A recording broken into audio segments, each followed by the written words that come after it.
Every day was the same. Every day was the same.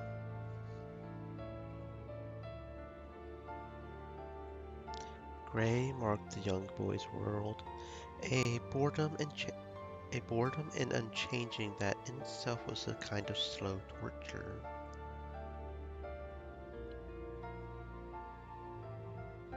The boy was an only child from a well-off family, though the cost of this lifestyle meant that he saw little of his parents. He would have traded everything he had for a simple life where he didn't feel so alone. Many long days he spent playing alone in his house's large and hollow halls, pristine and sad. Why can't we just be like other families? The boy would think to himself. In an effort to ward off the gray of the everyday, he began to beg his parents to have another child. He would imagine what it was like to have someone to share life with, someone to play with, like he had seen so often in the TV shows that filled many of his days. Yet the young boy didn't understand the complexities of his parents' careers, nor the complications of trying to have another child at an older age. Despite this, the young boy's resolve didn't waver, nor did his requests stop. Eventually, after many years, the parents relented, though not in the way the boy saw coming. One day, a young girl, not too much younger than the boy, arrived at their home. The parents hesitantly brought the shy girl to him. The stern voice of his father was unusually soft this day. "Son, meet your new little sister." He could hardly believe it. The girl was timid, her eyes afraid to lock with his, though he didn't mind.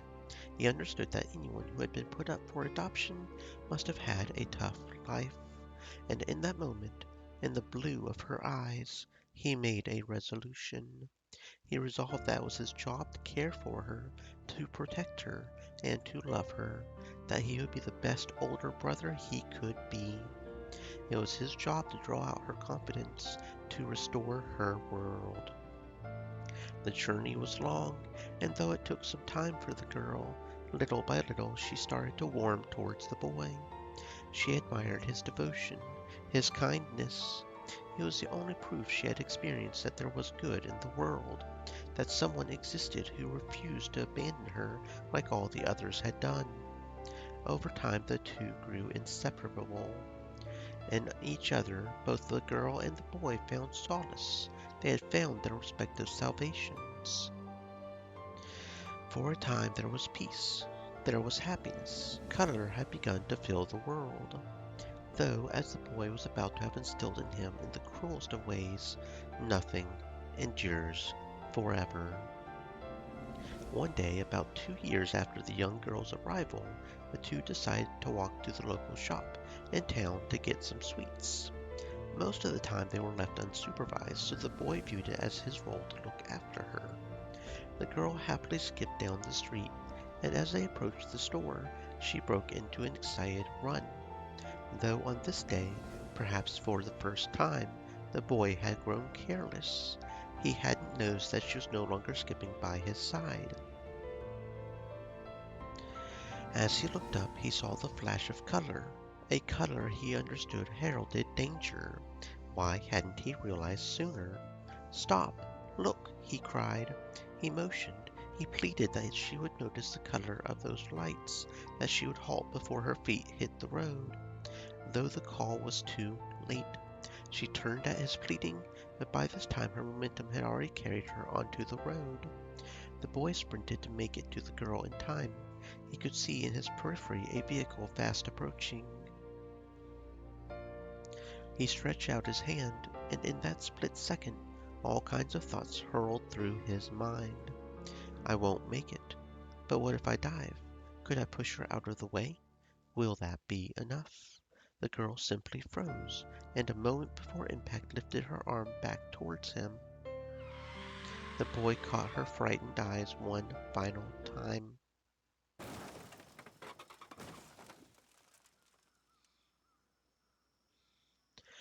Red painted the dark asphalt below. What is this? The boy was left stricken by the sight before him as damning thoughts began to fill his mind. Why didn't either of us notice the light? Why didn't she move quicker?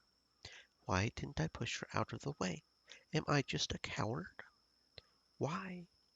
The young boy saw for himself that there was no inherent meaning to things, no true justice in this world. On that day, red shattered the gray, and the boy realized there was a color even more torturous than gray.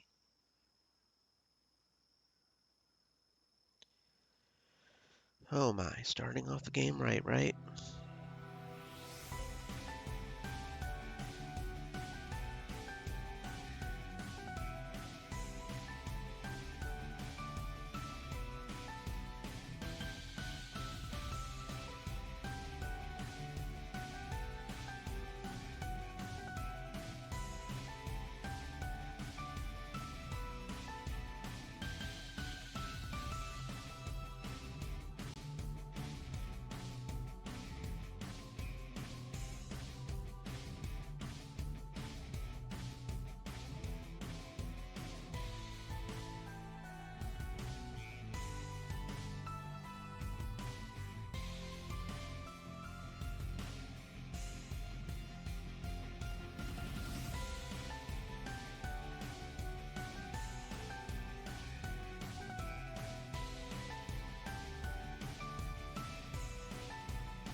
That dream again. My alarm clock. That must mean it's... Don't tell me it's come already. This might just be the worst day of the year. The day I have to go back to school. Well, I guess school isn't the right word for it, given our alternative educational arrangements. I have just turned 18 after all. In any case, today I have to drag myself out for the first day of lectures for the year at the Institute. Well, no point dragging this out. I had better get ready. Having quickly gotten dressed, I shuffle my college supplies into my bag. As much as I would just like to lock myself in this room, it's time for me to head out. Oh, okay. We actually have to click on stuff. Okay. As much as I would love to have a sleep, now isn't the best time. Look at the time, I had better get going. I wonder if I have any new notifications. Probably best to check that another time. It says the same dialogue on all the... Okay, cool. My trusty skateboard. It's probably not the best time to ride it now. Okie dokie. I head out to the living room. Alright, it's time to get some... Well, look who it is. What are you doing sneaking up on me like that? And why are you acting so surprised about me using my own kitchen? Why wouldn't I be surprised? It's been ages since you've left your room this early. This is my roommate and best friend, Chase. For some reason, he always views me as being more unreliable than I actually am. Or maybe he just gets a kick out of being condescending at moments like this. You do realize we have been on school break. Well, obviously, but even so, you got into some pretty extreme sleeping habits there. Whatever. It's not like I'm going to miss the first day of the year. It would be way too much of a headache to try to catch up from that. At least you've thought it through that far. There's going to be a lot of changes this year, us being graduates now and all. Yeah. People like us, those diagnosed with special cognitive perceptions, have alternative schooling arrangements to other people. Special cognitive perception, sometimes referred to as an SCP or a special ability, are mental abilities that exceed that of ordinary humans. It is a recent phenomenon. It is believed that approximately 0016 of the next generation has a form of SCP. Those with an ability usually have one specific way in which it manifests, giving them a unique perception experienced only by them. Chase is Zeke's best friend and roommate, attending classes together at the Institute over the last several years. They have grown inseparable despite their constant clashes. Age 18, height 5'9", SCP empathetic sense. Because of that, we are being educated at first-year college level at the same institute where we did our high school classes. Although there will be some big changes this year, I guess I can be grateful that the setting will be the same. Plus, I get to continue living in the same student lodgings in my own apartment with my best friend, so even though I like to complain about classes, the truth is I've got a pretty sweet deal. Anyway, you better hurry up and get some food into you. We've got to get going. What do you think I was trying to do in the first place? Jason and I set off for class. The student lodgings are only a few blocks over from the institute, which is quite convenient. We don't have to live at the same place. We have our classes, which is a plus. Yet it's close enough so that we don't have to worry about transport. So, do you think you got it done? Got what done? Don't give me that. You know what I'm talking about. Come on, man. Don't give me the silent treatment. I doubt it. Really? You don't think you improved at all? I really doubt it. I haven't noticed anything change. I'd be very surprised if my R value went up at all during the break. Man, the instructors will be pissed. I probably should move the turtle over. So that you guys can see the pretty portrait of the dude. What am I supposed to do? It's not like I haven't been trying. I don't think spending all your time sleeping and gaming could be considered trying. Shut up, man. How do you know what I've been doing with my time?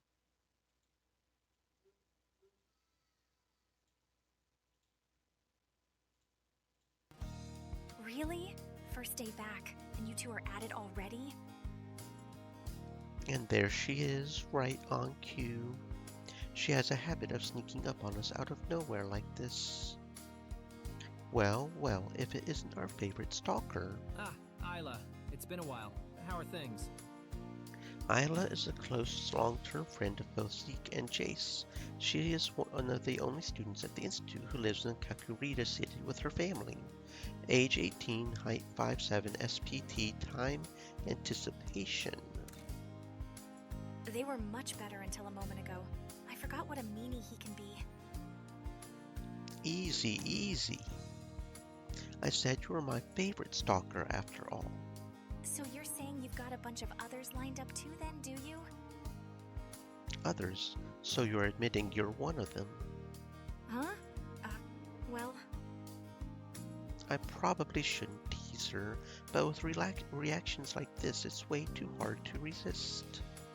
Even so, I should go easy on her. It's the first day after all. Anyway, we didn't see you around at all during the break. Not even up here at Cheeky Dog Cafe. Cheeky Dog Cafe is a cafe off Main Street frequented by Zeke, Jace, and Isla. It used to heavily feature canine-related art and imagery, but was toned down recently in an attempt to garner new customers to the fledgling business. I think having, well, depending on the art and imagery, of course, I would imagine that dogs would help draw customers. I mean, who doesn't love a fluffy, barky boy? What happened? I ended up getting dragged out to stay at a relative's place in the country. My parents wanted some time to themselves, or something like that. Sounds boring. It sure was. This is the first time I've actually been excited to get back to classes at the Institute. Speaking of which, we should get moving. Yeah, I can't start this year off being late again. All right, let's go. Oh, okay. The arcade. I don't really feel now is the time to hit the Street Fighter machines. That road leads up to the headland near Wharfside. I probably shouldn't head so far away. Cheeky Dog Cafe, one of our favorite hangout spots. Not the best time to grab a beverage now, though. There's no point going back home now.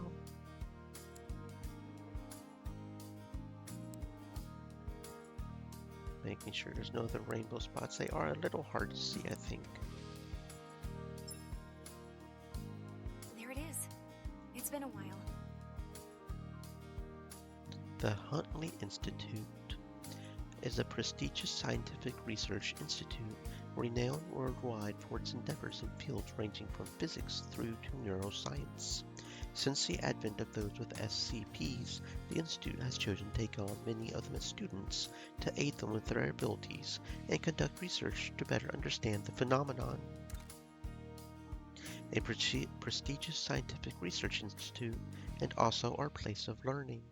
It's strange that these two things happen at the same place, but I guess you could say we are their guinea pigs for experimentation. They do research on us students who have special cognitive perceptions. Though it sounds creepy, it's really more of a win-win type scenario. They are one of the best equipped and most prestigious scientific institutes on the planet, and when abilities such as ours started becoming recognized around the world, they were quick to respond. They have provided a space where people like us can do our education in a more specialized way, and through their research they have helped us all understand and deal with our abilities better. Most of us have traveled far to join the Institute, which is why we live in student accommodation nearby. All things considered, it's a pretty good setup for people like us. At the end of our studies, we will have our degrees from a highly prestigious institute at a very low cost, and they will have gained important data from us for their research. That is what I meant by it being a win-win. Of course, before us, this institute never took in students. It was purely a research institute. They only take in students with abilities even until this day. As this place was never originally intended to give a quality education, it still shows in their priorities. The Institute cares first and foremost about their research. Our education always comes second to that. Even so, they do put efforts into helping us deal with our abilities, and I've got a pretty free and relaxed situation, so I'm not complaining. Zeke, stop zoning out, man. We gotta get to class. Right. Wow, The three of us look around our lecture room as we drop our bags to the floor. This is much better than the rooms we had for high school. They must have actually spent some money on this floor. The college students take the top floor of this building, so this is our first time up here, as last year we were on the lower levels. Guess those are the perks of being an adult. Things really are starting to come together. Just as I finish getting those words out, a young woman in a lab coat enters the room and takes her place at the front of the room. Hello, everyone. A hush descends as everyone looks to the front. Welcome to your first class in special training. I am Miss Keller. I'll be your instructor for this subject. Miss Keller is a researcher and educator at the Huntley Institute, where she teaches the special training curriculum for the first year's college students. Age 25, height 5'8", no SCPs.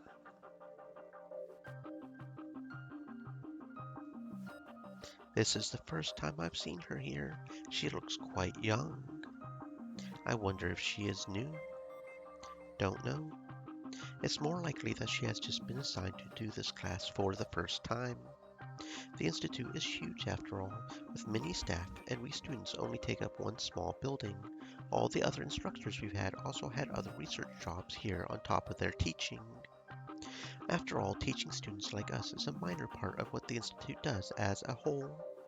It was obvious that instructors we've had in years prior viewed the requirement to teach us as an inconvenience, a distraction to their other work. Some of them were quite frustrating to work with as a result. I wonder how she will be. As this is your first class at college level, and we have some new students here that have joined us for the college level intake, I think it'd be good for everyone to introduce themselves afresh. We are in a safe place here. Even though there is some fear and sometimes even animosity towards you out there in the world, that isn't something we need to be afraid of here. So I'd like you to introduce yourself and then explain to the class your SCP profile. For those that are new, that basically means to explain the nature of how your special ability works. An SCP profile is a description of the extra perceptions and individual experiences as a result of their SCP. Each individual has a completely unique profile of experience and information gathered from their SCP. For more information, look up Special Cognitive Perceptions. We will start at the front here. Please stand to speak when it's your turn. This has taken a while. The bad thing about us sitting at the back of the class is that we'll have to go last. Still, I guess it was interesting to hear some of the new students' abilities. Quite a diverse bunch here. All the abilities still appear to be related to the mind in some way. Unfortunately, there's no one who can fly or shoot lasers from their eyes or anything cool like that. The truth is, all our abilities are trivial at best, and it seems these new students are no different. Okay, you. The young lady on the corner at the back? You're next. hello, miss. My name is Isla Gray. It's nice to meet you, Isla. What's your ability? Well, I guess the best way to explain it is that I have a strong intuition when something is about to happen. Could you elaborate, please, Isla? Yes, miss. It's only subtle, but often around 5 to 10 seconds before something happens, I have a strong feeling of what is about to take place. I see. And is it limited to that time period? Yeah, it's hard to describe how it works. It's, like a strong intuition, like, oh, Jace is about to turn the corner, and a few seconds later it happens. This is why she makes a great stalker. She is always one step ahead of us. Is it happening all the time? No, not all the time. Usually it happens randomly, often when things are going to change suddenly. I don't really understand the logic behind it. Thank you for sharing, Isla.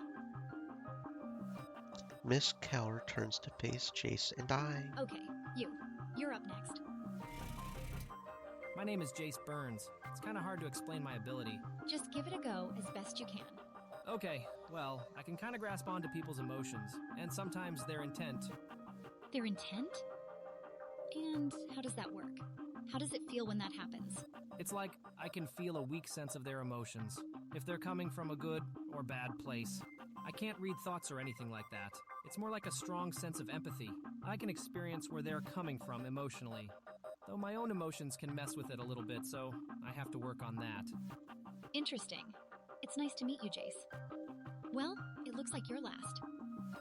Here I go. My name's Zeke Kobayashi. My ability is a form of synesthesia. Synesthesia? Interesting. Could you explain what that is to the class so they can understand you? Sure. Synesthesia. From a young age, this was my diagnosis, but they weren't sure of the cause of my specific type of synesthesia. That wasn't until several years ago when it became known that some in this generation were born with these strange cognitive abilities. Zeke, the protagonist of this story, is a first-year college student of the Institute with a unique SCP profile.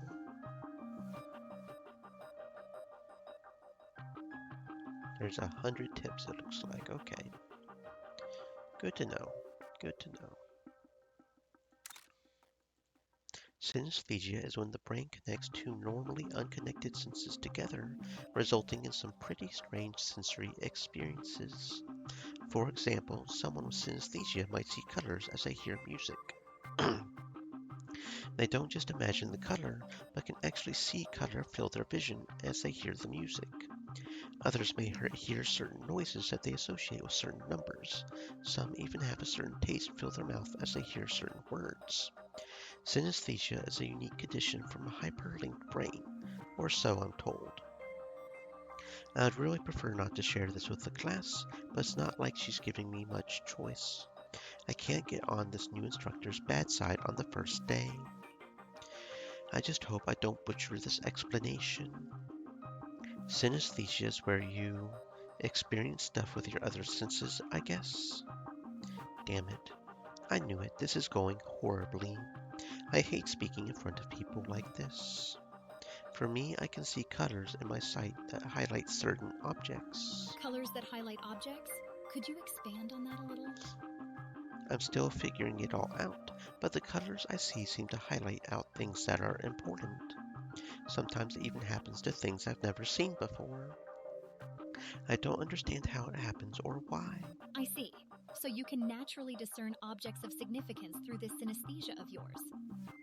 Synesthesia is a condition where the brain connects two usually unconnected senses together, resulting in abnormal sensory experiences. It is said to be the product of hyperconnected neuronal pathways to the brain. Examples of synesthesia include phenomena such as seeing colors when hearing music, or having a taste fill the mouth in association with particular ideas or words. Yeah, I guess you could put it that way. I sometimes see certain objects flash with color in my vision, and they normally turn out to be important to me in some way. It sounds like you'd make a great detective then, Zeke. Thank you for sharing. I'm glad that's over. I completely messed up that explanation, and I barely scratched the surface of how it works. Oh well, it'll do for now. She seemed to get the gist of it anyway. I'm glad we are running out of time, so she didn't press me any further. Miss Keller turns back to address the whole class. Thank you everyone for sharing. I know it isn't easy to come out and explain your gifts to your peers like this, but I think this level of transparency is important for this class. It looks like we're out of time. Next lesson, we will look further into the science behind your abilities. Also, for you continuing students, I have your R-value reports from last year. We will check in next lesson to see if you have made any progress. It was nice to meet you all. See you tomorrow. Class dismissed. The rest of the day seemed to fly by. The other classes I had were all normal first-year college intro units that any student could do. With all that information to absorb, it's no wonder time went so fast. Glad that's over. Tell me about it. Looks like this year isn't going to be easy. Yeah. What is it? It's not normal for Chase to trail off like that. What did you think of our new instructor? She seemed nice enough, I guess. She did, didn't she? don't seem convinced. What's up? Nothing. It could just be nothing. Tell me, what were you picking up on? I don't know. Something about her emotions seems strange to me. Strange? In what way? As I said, I don't know yet. I don't want to read too much into it. It might just have something to do with it being the first day. It's not normal for Jace to speak up about things like this. He senses a lot with his ability after all, and is pretty used to taking things in his stride. When he speaks up about sensing something, it usually means something. I'll give it a bit more time. Could just be all in my head after all. All right then. Anyway, I'm gonna head back. See you later on. All right. See ya. It looks like I've got a bit of time to kill. I wonder what I should do now. That's a bench. I wonder why my synesthesia is lighting up over it, though. I don't know. That is kind of interesting. The Institute. There's no point heading back in there now. I don't see anything else. Okay.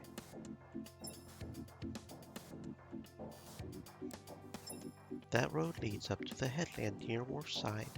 Not the best time to head so far away. The arcade.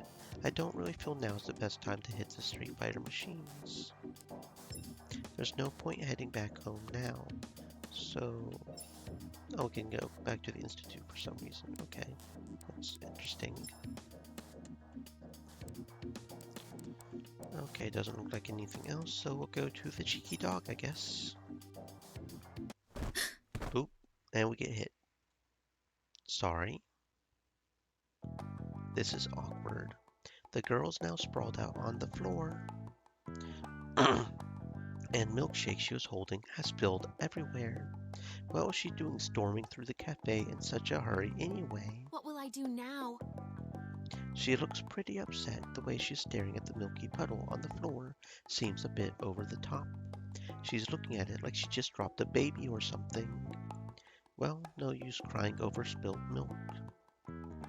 Yeah, this is just going to get a whole lot more awkward. I can't believe I went for that lame joke at a time like this. The staff look like they are heading over to clean it up. What should I do now? It's okay. I'll buy you another one. I'll reach out a hand and help her up off the floor. It's not like I need you to or anything. Well, maybe I am just a little short on funds right now. But don't think I'm going to owe you anything. This was all your fault anyway. What is with this girl? It's fine. I'm happy to do it. It's not like a milkshake costs that much. Probably. I bought her another milkshake. It was a drawn-out few minutes while we sat in silence waiting for it to be made. I guess she isn't good at small talk. Thanks. That's okay. Why were you in such a hurry anyway? Oh, right. I've got to go. Sorry. Without another word, she gets up and pushes past me right out of the cafe. What a strange girl. I didn't even get her name. Well, after all that, no point sticking around any longer. I may as well get going.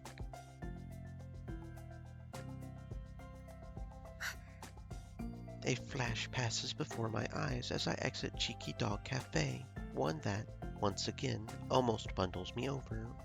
What are you doing? Me? What are you doing? You're the one who sped out of the cafe straight into me. Twice in a row? Do I have a target on me today or something? Can't you sense a future to stop things like this? Unless you were stalking me again and this is all an elaborate plan to get my attention. Excuse me. It's not very nice to say things like that, you know?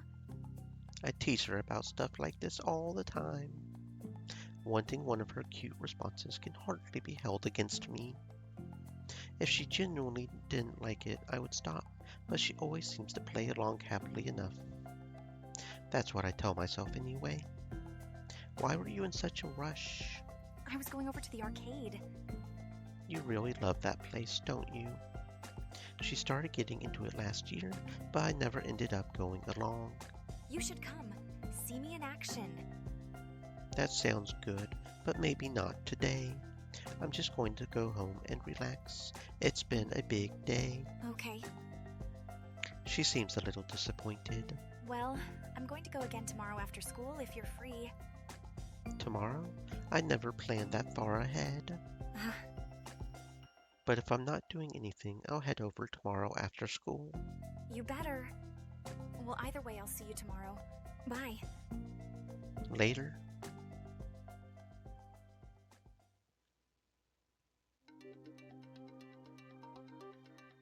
The rest of the evening passed by fairly uneventfully. I feel wiped after everything that happened today. There's a lot to process. It's nice to be in my own space again.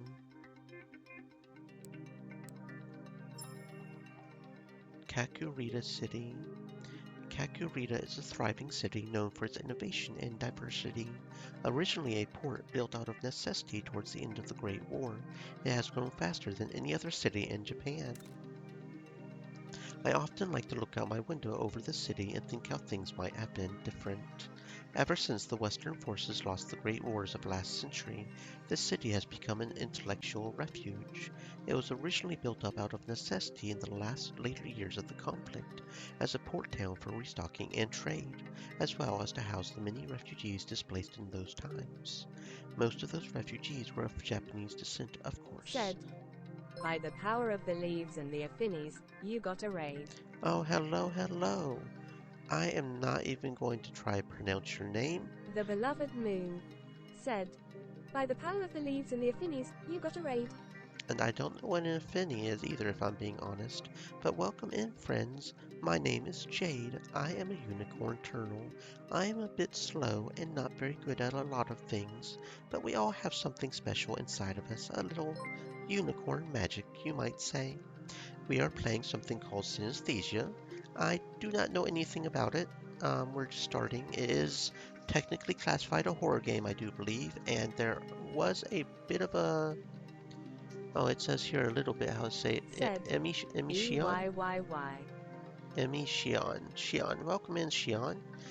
So it is a horror game, so a little bit of a warning there. I don't know how far we go into the rabbit hole, how bad it gets, but Stream Elements said, look who's decided to come swimming with us. This is their channel, https://www.twitch.tv/. it doesn't even try to say your name. Okay, but I hope you guys are having a fantastic existence. Welcome in. I hope you had fun playing whatever it was you were playing, and thank you for the follows. Said, did some games on phone, kinda tired since it's already 138 am in here LMAO. Yeah, that's fair. If you need to go to sleep, friend. It's very important to make sure you get enough rest. Sleep is important.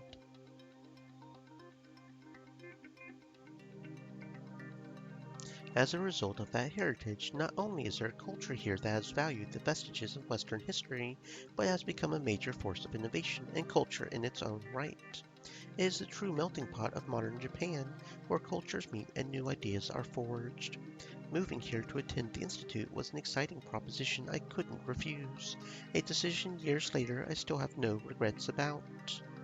This strange place is truly my home now. And it repeats this. Okay, so it doesn't repeat that. Okay. Kakurita City. I often stare out this window at night and consider how easily things might have been different. And fun fact, since you guys just came in, you see how we've got these rainbow thingies right here on the items? They actually explained in-game just a minute ago that this is his actual ability. He has a supernatural ability to see things in a rainbow color that are important to him. So this is in-game lore that he's actually literally seeing these little rainbow circle things. It's actual in-game lore here. My trusty skateboard is probably not the best time to ride it now. It's getting late, I should get some sleep soon. Said, gotta do some lurkies as I sleep. Have fun with the strem. Thank you very much. Stay safe, friend, and have a good sleep. Picture of my parents. They are back in Sapporo, where I grew up. They are all right as parents, I guess, but they're always busy with their work. I usually only see them a few times a year now that I'm boarding here as a student. I've gotten used to the life without them. I've been here for 4 years now, after all. Though it kinda bugs me they are so distant. They pay for all my stuff, which at the Institute is very expensive, so I have to assume they actually do care in their own way. It could be a lot worse. At least I'm not forced to get a job while I study. They were the ones who convinced me to come to the Institute in the first place.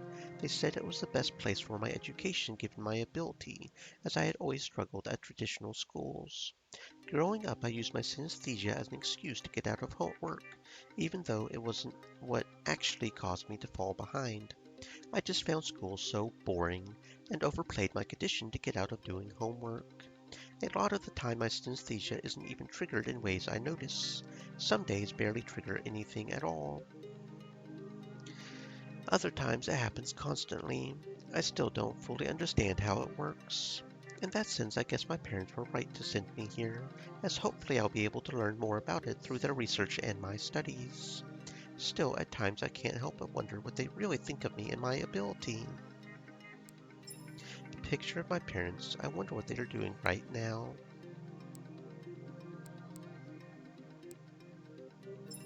Okay, that's enough for today. Time to get some sleep.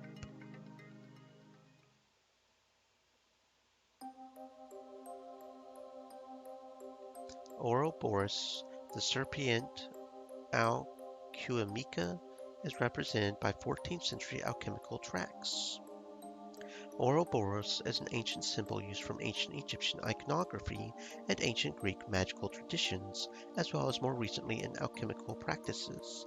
It depicts a serpent or dragon eating its own tail, a symbol of the eternal cyclic renewal or a cycle of life, death, and rebirth. The snake's skin sloughing symbolizes the transmigration of souls. Alchemy is an ancient esoteric practice and precursor to modern chemistry. It attempted to purify, mature, and perfect certain materials. Of most interest to the alchemist was the creation of an elixir of immortality, which is connected to the philosopher's stone, an object that could transform the base form of any substance. The image has haunted me ever since I discovered it in an old book in my grandparents' attic in the winter. It represents the unending cycles of reality, the inescapable inevitability of a snake that devours its own tail. The scales of the serpent represent the transmigration of souls, where all souls would return to the next iteration of the cycle. Something about the hopeless futility of the image struck me to my core. I couldn't help but feel sorry for the snake. Did it have a soul? Was it aware it was devouring itself? I would go on to discover this was just one of my many ancient stories depicting the serpent as the start and end of reality. Most famous among them was the serpent in the Garden of Eden, who was said to tempt Adam and Eve into falling from perfection. A trio in the garden. Where was God to be found in this story? Why didn't he intervene? Was there something to learn in this process, or were they simply doomed to fall from the beginning? Whatever the case, God wasn't to be found giving advice at the moment of decision. I was frustrated as a child at the idea that Adam and Eve had made a choice on our behalf, and that choice had doomed the rest of us. But then I remembered Ouroboros. What if the choices they made at the beginning are the one and the same with the ones made at the end? What if, even given the choice at the end of the journey, we would also make the same decision? Then the choices are cyclical. The tree at the start and the tree at the end are one and the same. Who can say where it ends or begins? As much as one would like to blame Adam and Eve, they are representative of what we all have, and will, go on to choose. In that case, the one question remains.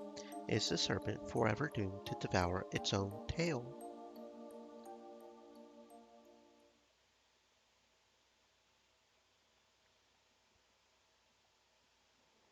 My head is muddled as I arrive to morning lectures.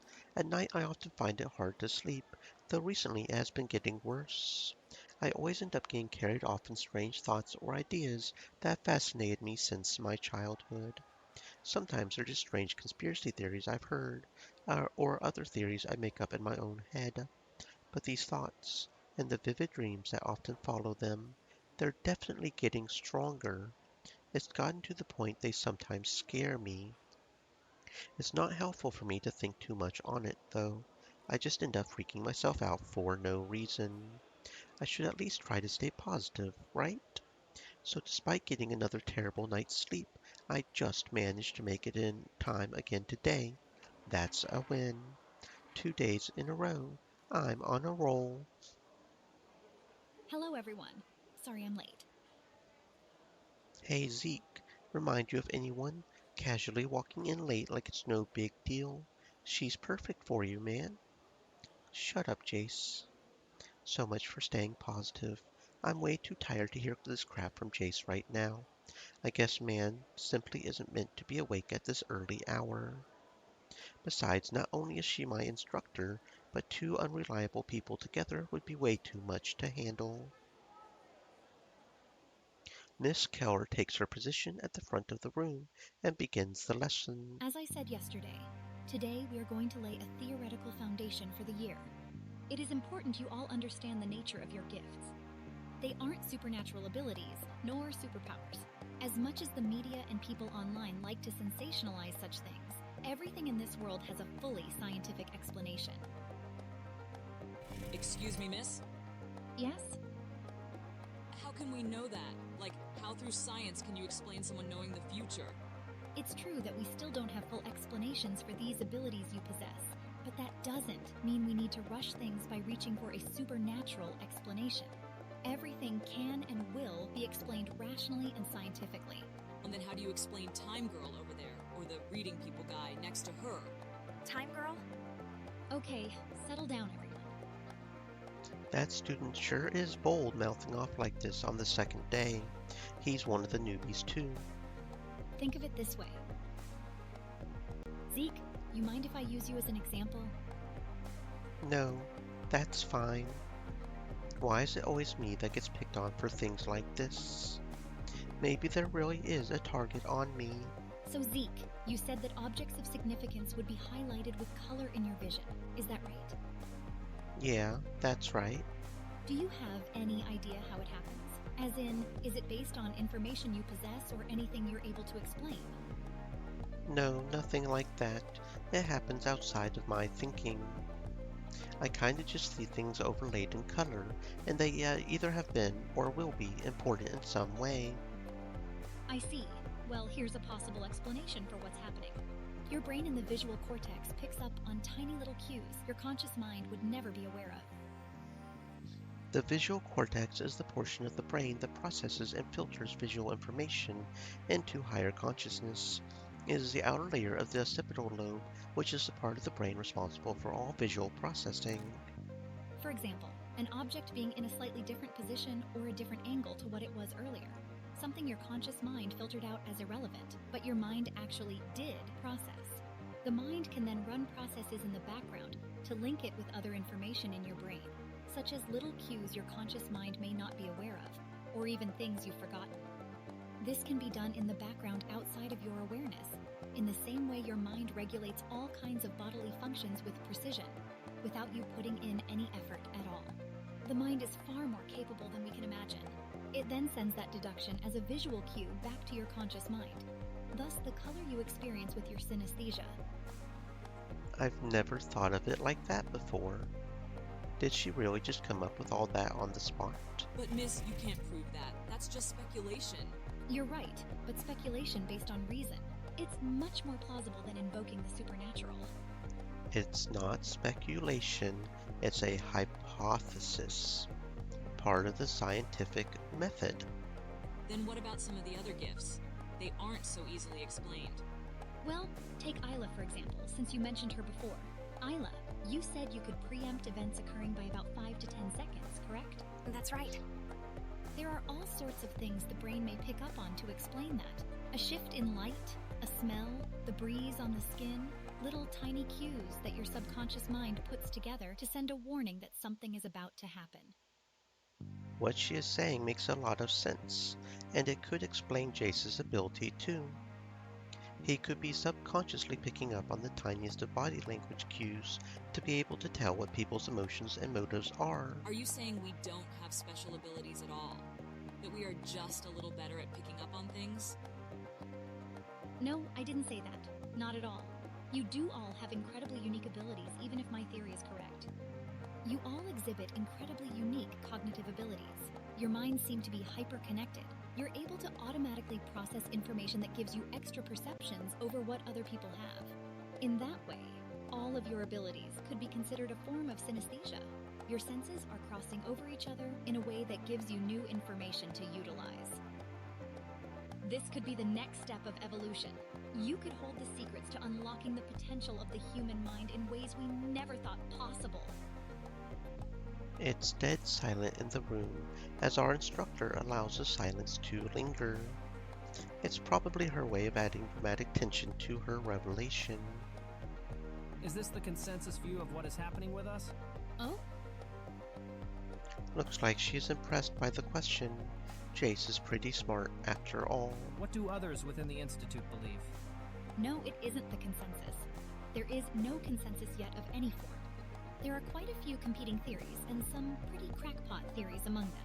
Even with the scientists here at the Institute, we differ greatly in our opinions. It's far from settled. Even so, out of the available theories, this one I believe is by far the most logical and coherent. There is still much for us to discover, though, as you'll learn throughout the year.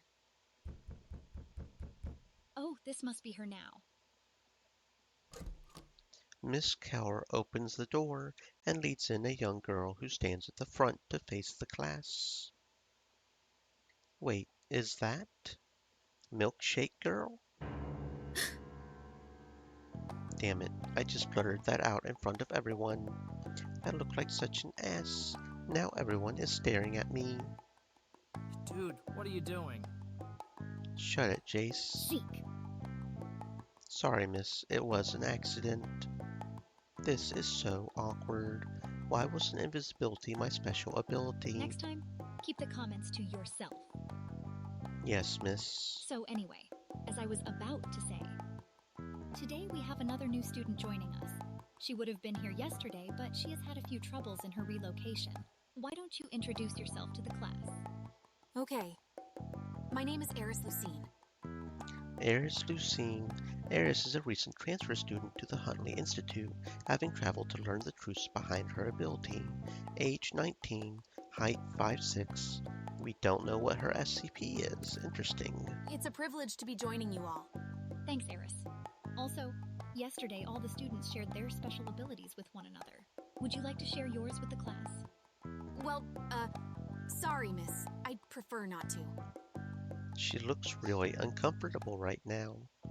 Now I feel even worse. This whole introduction has been so awkward.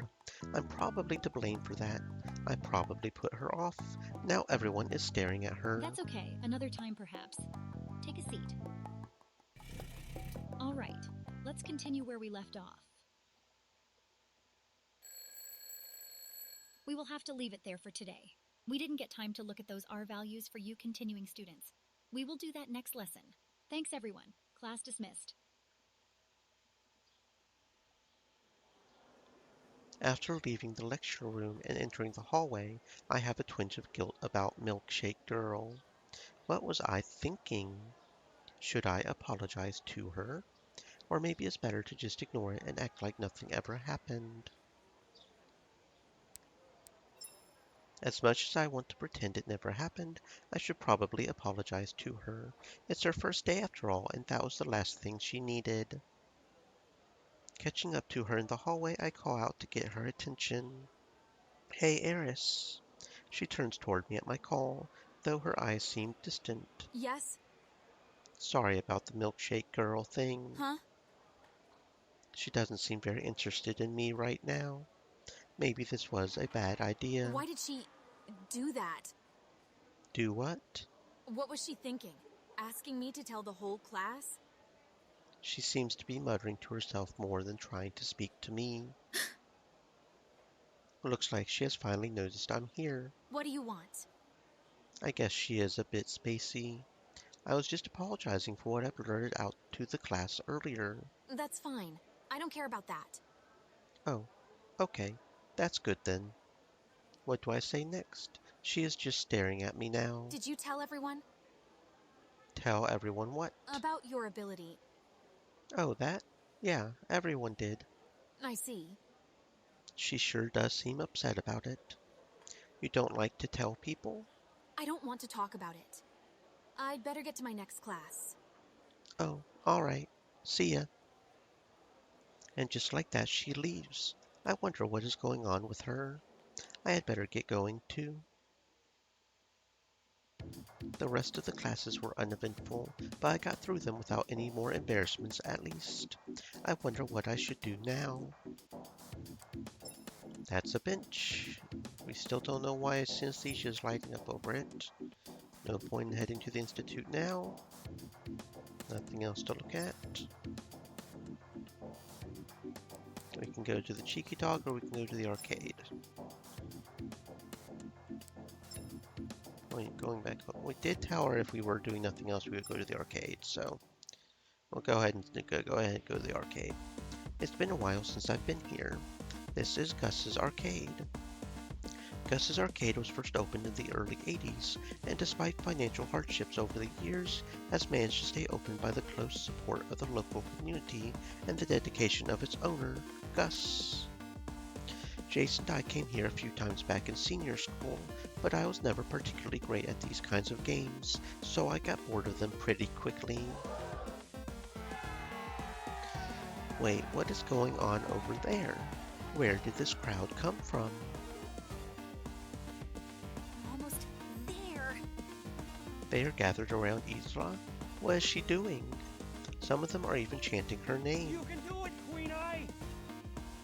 Queen Eye, or Queen Eye? Oh, I as in Isla. That sure is creepy. When did my stalker become so popular? The stalker becomes the stalked, I suppose. Karma is finally vindicating my plight. Just a few more. She's immersed in a game where the aim is to take out a bunch of furries with a throw. Kinda like whack-a-mole, but with a ball. What a weird game. Got to admit though, she is really good at it. Come on. With one final heave, she catapults the last ball right into the path of the remaining critter. Got it. The machine is flashing with bright lights. New record. I guess she did pretty good. Everyone seems pretty excited about it, given they are all crowding her now. I won't interrupt her moment. I'll just wait until it dies down. After a while, the small crowd dissipates and the star herself emerges. Huh? Zeke? You actually came. How long have you been here for? Not too long. I just caught the end of that last game. Congrats on the record. Thanks. Since when did you become the queen of this place? And how did you get so good? Looks like you've been keeping some secrets. I haven't really. Well, to answer your question, I've been coming most afternoons to practice. I've just started my run to the top. Your run to the top. Yeah, it's my goal to be the first to hold every record on every game here, simultaneously.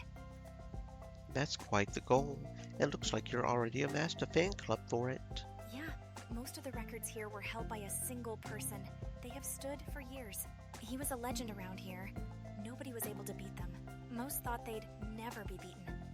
That was until I came along. So now you're like their King Arthur or something. The only one who can lift the sword, or in this case, beat those long-standing records. Something like that. I guess that explains what makes beating these records so exciting. With Isla's ability to anticipate the near future, she would have a huge advantage in these games. Even with that advantage, she would still need to practice a lot to develop the right techniques to get each record, not to mention to have the actual physical speed and reflexes necessary, just the base body. In that last game, she needed to have impressive throwing skills to hit the furries. Knowing where they would pop up is a big advantage, but not nearly enough to beat the record on its own.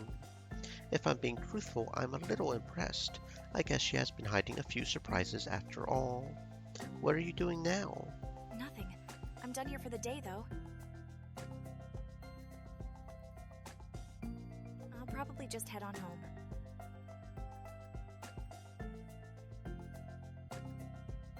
Alright, I'll walk you back then.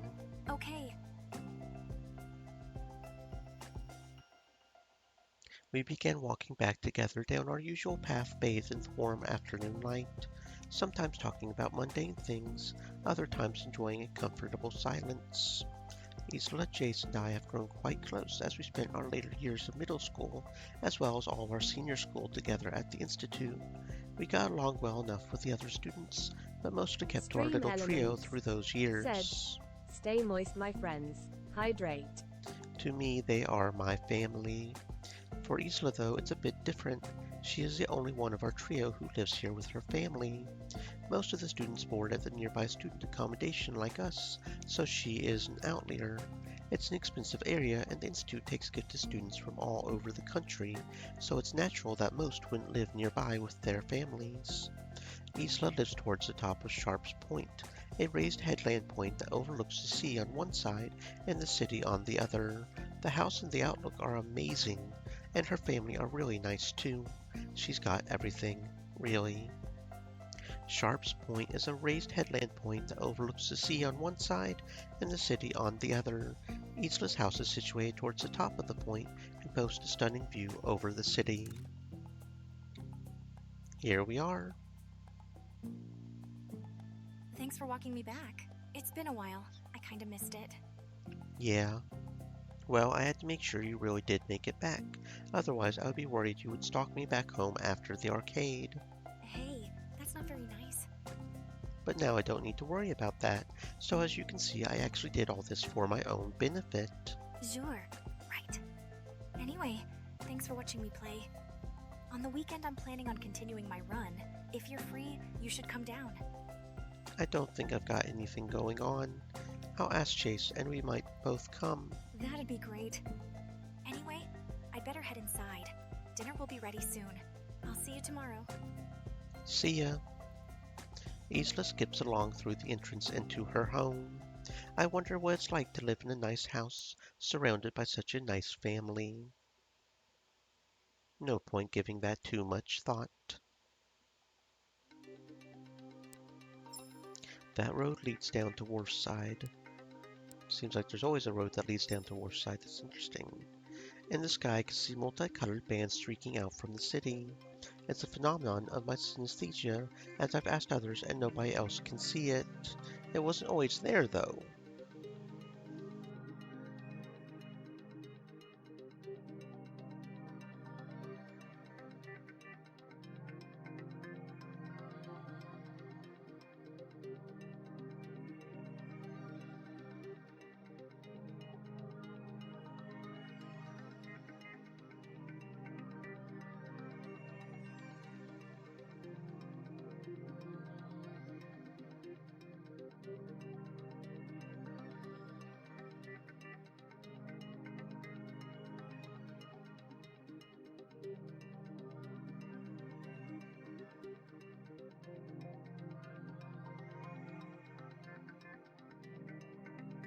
I noticed it for the first time around a year ago, and the colors appear to be growing ever brighter.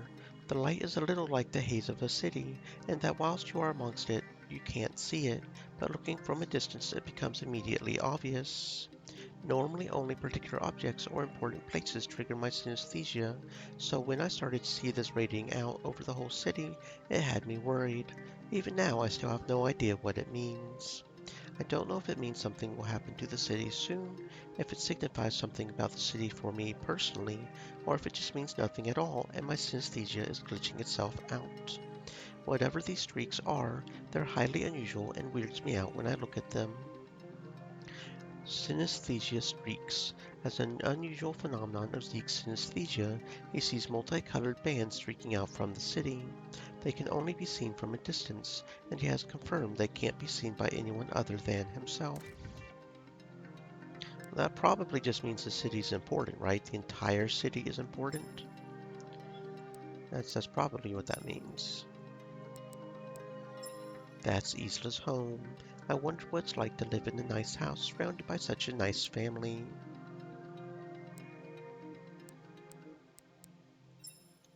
Well, that's enough for today.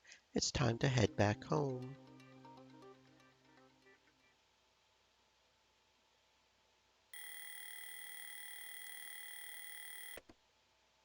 Damn it, I'm running late. Why, I can't give Jace any more ammunition against me. It's only the third day. I think I'll make it, though only just. I had better catch my breath before I head inside, or it'll look even worse. Who is that girl? And is it just in my head, or was she watching me? She's looking away now. I've never seen her before, but she's wearing the Institute student uniform. Given that in senior school, you have to wear the uniform, but once you hit college level, you can wear whatever you want. That must mean she is a little younger than me. Based on her looks, she mustn't be much younger. Time to figure out what her deal is. Are you okay? She perks up as I speak, as if I have shocked her out of a daze. Did she not see me walk right up to her? What do you mean? You were just staring at me, weren't you? There's got to be a reason. Oh, I'm watching the threads. She is speaking in a really spaced out manner, only several words at a time in a monotone voice, before suddenly continuing again. A little like a glitch in a live stream when the sound cuts in and out, apart from the fact that she is the real deal in front of me. She might have a speech condition or something else going on. I don't think it's you. It's not me. The threads. What are you talking about? Well, this sure is strange. Wait, what am I doing? I'm running late. Sorry, I gotta go. Next time tell me about your threads. That sounded strange. Anyways, gotta go. See ya. Zeke, you're late. Sorry, miss. It's okay. You've made it just in time for the most important part. We were just about to go over your R values from last year. Damn it. I should have just skipped the whole class. Well, if it isn't the... Shut it, Jace. He loves this. I can't even hide my emotions from him either. What a nuisance. Okay, let's begin going over the R values of our continuing students. For you new students, I will start with an explanation of what they are. This year, you will also be required to have your R values tested, so make sure you listen carefully, as in future, you will all be included in this. I've just noticed that the new girl is next to me on the other side to Jace. She doesn't seem too enthusiastic about being here. Miss Keller then turns to address the class as she begins her explanation on our scans. Let's begin then. Our values are a number we assign you that describes how well you resonate with your unique ability. The greatest R value you could have is 1. An R value of 1 would indicate your brain patterns are perfectly harmonized with your ability. Though I should say an R value of 1 is impossible in the real world. This means all of your R values are going to be a decimal number under 1, with the goal being to get as close as possible to 1. Part of what we are trying to research here is how much you students can increase the harmonization with your ability, and what techniques there are that can cause it to increase. Theoretically, the higher your R value goes, the better you should be at harnessing and using your abilities. Miss, what does the R stand for? R value stands for resonance value. We're looking to see how well your conscious brain is able to resonate with and utilize your innate ability. R value is short for resonance value. The higher the R value, the greater the strength of the ability. R values are decimal value under 1. An R value of 1 would represent perfect resonance, while 0 would represent no resonance or ability.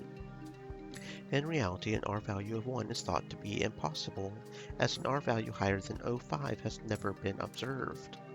Oh, so you don't even get close to the... Okay, that's interesting to know.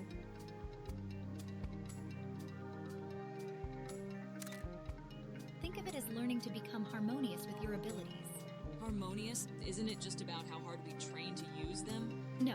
Remember, your abilities spring from the subconscious level. In some sense, they have come to you outside of your control. Your conscious mind is likely to get in the way if you think too hard, so normal training methods may just make things worse. It's the wrong part of the mind for the job, after all. That's why we use terms like resonance and harmonize.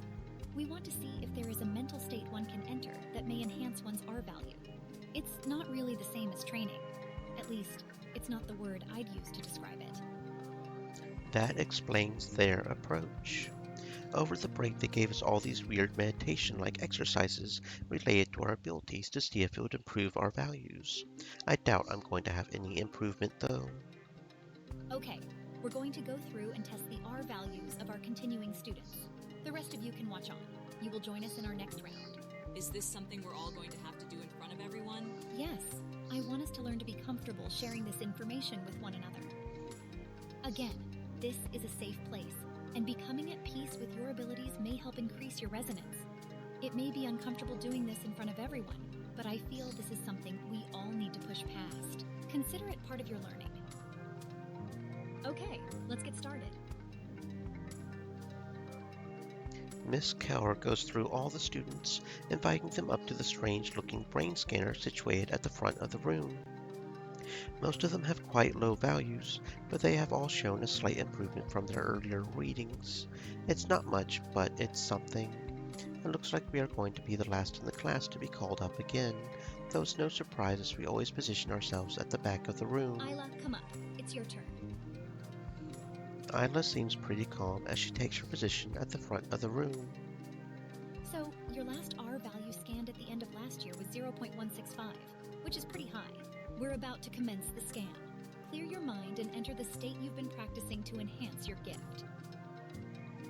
Isla seems tranquil, yet present as the scan is in progress. The scan is complete. Your R value is showing up now at 0.193. That's the largest increase of anyone in the class so far. Congratulations. You may take your seat. She seems pretty happy with herself. Can't blame her for that. Jace, come forward. It's your turn. Jace swiftly arrives at the front of the room.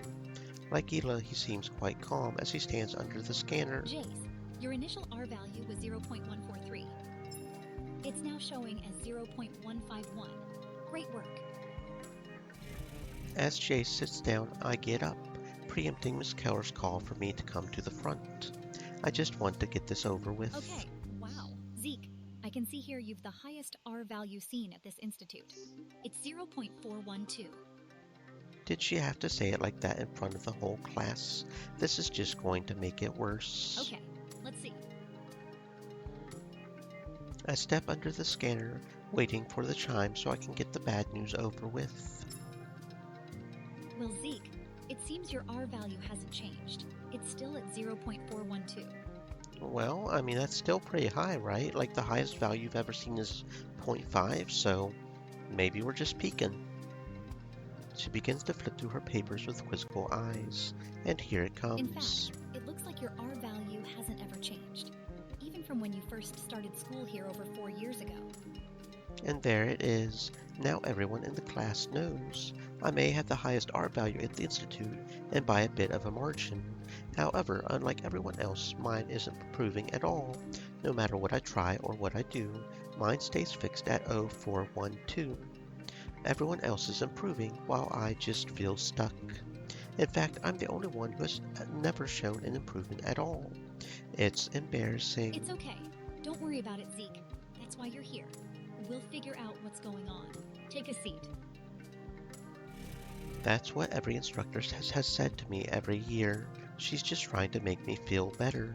The reality is it's going to change. That's time. See you all next lesson. Class dismissed. Another day down. Hey, It's the new girl, Eris. It looks like she wants to speak to me about something. Yes? What is it? well, You know, when you stop someone to speak with them, you have to be the one to start up the conversation. Oops, she doesn't look too happy with that comment. Guess I'll just stand here and wait for her to find her words. This is weird. doesn't it bother you? Does what bother me? The way they talk about our abilities in front of everyone. That's right. Yesterday, Eris refused to tell the class about her ability, and she still hasn't had her R value tested yet. It just isn't right. The way they herded you up like cattle and exposed you all like that, as if you're just some number. It's wrong. Eris can't help but blare out in raw emotion, her voice vulnerable in a way I haven't heard before. I can't say I like it either. It was kinda embarrassing being up there given my R value has never increased. That made me so angry. The way she treated you like that. Yeah, she seems pretty agitated a lot of the time, but it's kinda nice of her to feel that way on my behalf. Why are you here at the Institute then, if you hate our abilities being exposed like this? It's complicated. I see. She looks upset, perhaps conflicted about something. It can't be easy being a new student, not knowing anyone or having any friends, and then be put into this position. So I guess that makes this my moment. Only one thing to do then. Huh? Come on then, let's go. It's time to cheer you up. What? It took a bit of convincing, but I managed to drag her out here. The waitress sets down 2 milkshakes before us, as Eris without hesitation brings the straw of hers to her lips. She's not even trying to hide it. It looks like that milkshake has worked a treat. Good? Feeling a bit better? It's okay, I guess. Liar. You're loving it. So you missed the first day. The instructor said it was because of complications in your relocation. Sounds like it's been a pretty rough landing. Yeah, it has been. You don't have to tell me about it if you don't want to. She looks at me with hardened eyes, as if she is weighing up if she can trust me. It's no skin off my back if you don't want to tell me why you're here. We can just sit in silence while we drink these milkshakes. I'm here because I have no choice. No choice? Yeah. My parents. I see. Doesn't look like she wants to say any more for the time being. I better leave it at that. Then, when I arrived, there was an issue with the bank card they sent me here with. The idiots. This looks like a whole can of worms. I don't want to open up right I now. couldn't even check into my accommodation without paying, and the bank account wasn't working. I had nothing but a small amount of change in my pocket. But it got sorted out in the end. Eventually, they're touring Europe at the moment, so I couldn't even get hold of them when I needed to. That would certainly suck, being sent to a new town by yourself. No money, no accommodation, unable to contact your parents. Wait, she said she had nothing but some change in her pocket. Was that when I bumped into her and knocked the milkshake out of her hand? Was that milkshake her last-ditch effort to try to cheer herself up when she had nothing and nowhere to go? Crap, I feel so bad now. I convinced my accommodation to contact the Institute. Based on their word, they let me check in and pay later. I just got the word and was on my way back when I bumped into you that day. I see. I definitely feel bad now. Sorry, that was the last thing you needed at that moment, having that milkshake spilled everywhere. It's fine. It was my fault, I guess. I finally got in contact with my parents yesterday morning and got it all sorted out with the bank. That's why I was late to class. That's good. At least it got sorted out in the end. I guess so. So you're not from around here then, I take it. Do you know anyone from this town? No, not really. Then we'll have to change that, I declare with an overly enthusiastic and dramatic tone. It's my job to get her out of this stink. Milkshake girl, come hang out with me and my friends this weekend. Your milkshake will bring all the boys to the yard. Huh? Guess I came on a little too strong. She almost seems scared. Let's rein it back just a little. We're going to the arcade on Saturday to cheer on Ela as she does her bet record-breaking run. Come, it'll be a great place to meet people. What is it? If you want me to come, it'll be only on one condition. If I want her to come, I'm the one trying to help her out here. Which is... Eris abruptly leaps up to her feet and leaning over the table declares with a stinking voice. Stop calling me Milkshake Girl.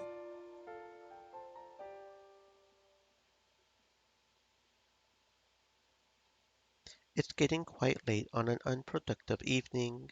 I know I should have been working on my meditation exercises for increasing my R value, but I've been feeling way too lazy to act on that knowledge. It's about time he came back. I was wondering what he was up to. Hey, you been waiting around for me? Just bumming around, really. What have you been doing? Nothing. Nothing. Sounds suspicious. Jace remains quiet, his body somewhat more stiff than usual. This isn't normal behavior for him at all. What's up? Did something happen? No, nothing happened. Then what's with the face? I just don't trust them. Trust who? The instructors, and this new one in particular. Right. He said something like this the other day, too. What are you picking up on? Like I said the other day, I sense some conflict in Miss Keller. I've always felt something similar in the staff around the Institute, and also with our past instructors. I just always chalked it up to our instructors being more interested in their research, but the longer I've been here, the more that doesn't fit what I'm sensing. Jace speaks in a very matter-of-fact way, but I can tell he is holding back a torrent of anxiety behind his I'm words. feeling it now from Miss Keller in a particularly strong way, too. I don't know. They all seem normal enough to me. You thinking there's something we should be worrying about? What do you suspect? I don't suspect anything in particular, I just know when something's up. What that is, or if it has anything to do with us, that I don't know. It seems like a pretty vague suspicion. Still, Jace has gotten very good at knowing when to trust his The whole ability. tone of the staff is shifting. It's a feeling I can't really explain. It's something that's always been there, but it's getting stronger. So where were you just now, then? Just snooping around near the Institute for clues. What? At this time of night you would get in huge trouble if you were caught. I didn't actually go in. I was just asking around to get more info on them. More info on him? Yeah, but I didn't have any luck. Nobody around seems to know more than the typical stuff we're told by the instructors anyway. Don't worry too much about it. It could be nothing in the end. Just keep an eye out for anything strange and let me know if you notice anything. Jace's words stick to me, leaving an uneasy tension I can't shake all night.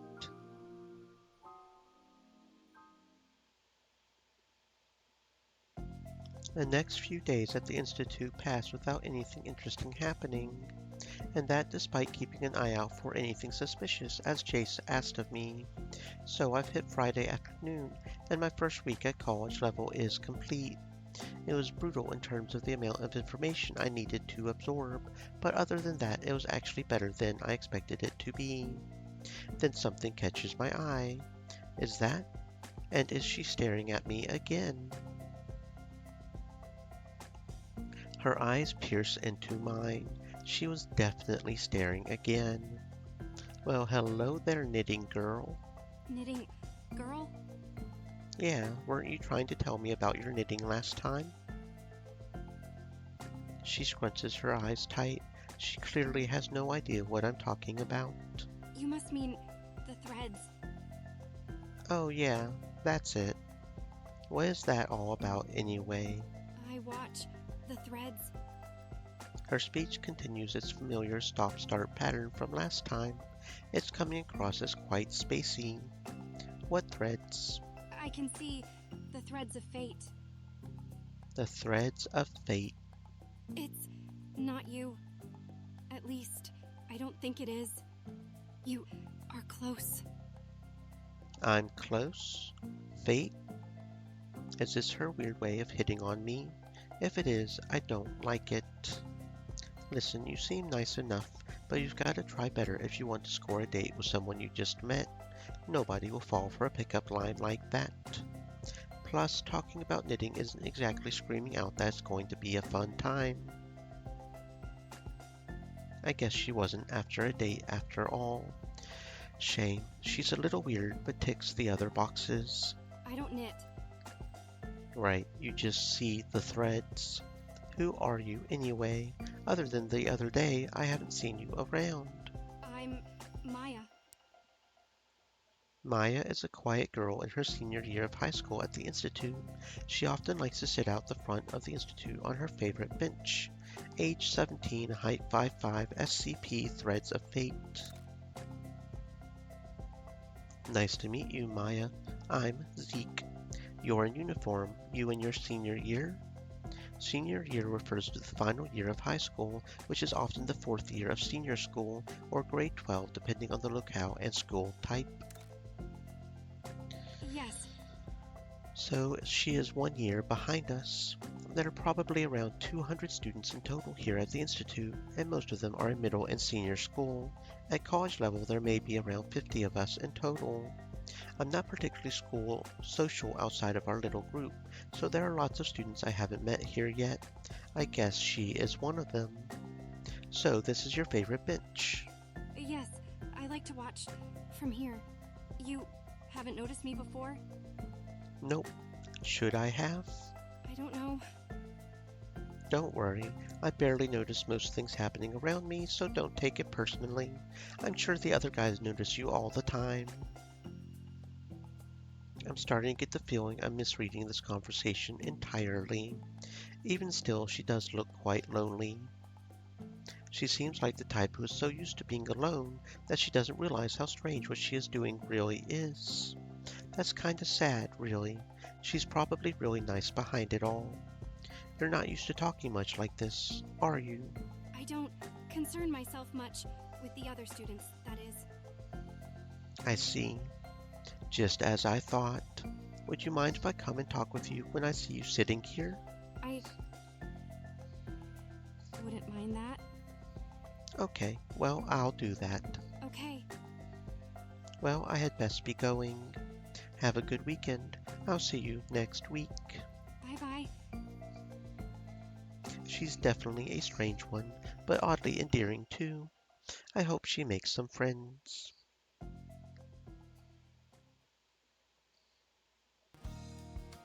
Ready to go? Yeah, I'm ready. You're still wearing your business clothes on a Saturday. These aren't business clothes. This is what I normally wear.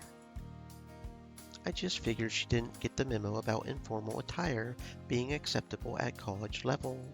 I guess her personal fashion sense is just that proper after all. Great, I've only said one thing today and she's angry at me already. Well, anyway, let's get going. Hey, you made it.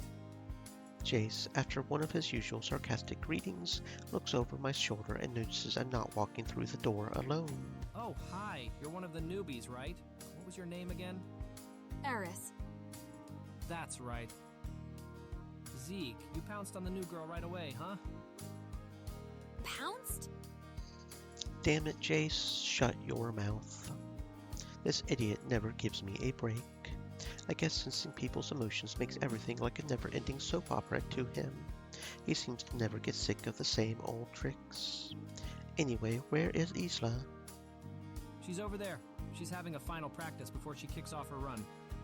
She seems pretty focused. Yep, her little fan club is here too. Fan club? Yeah, looks like Isla got pretty popular here. Is she that good? You'll find that out for yourself in a minute. Just then I hear the familiar pitter-pattering approach of our light-footed star, as she breaks in between us with a beaming smile. You came! Did you think we would ditch you or something? No, but you did leave it a little late. I'm about to start. I was worried something might have happened.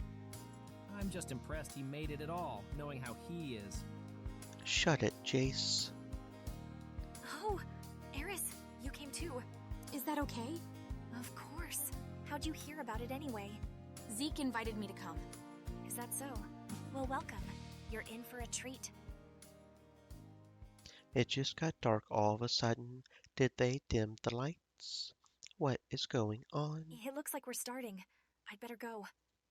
She seems even the owner of the arcade has bought into the spectacle of it all. He pulls a microphone up to his lips as he begins to call out in a bellowing voice. The moment you've all been waiting for is upon us.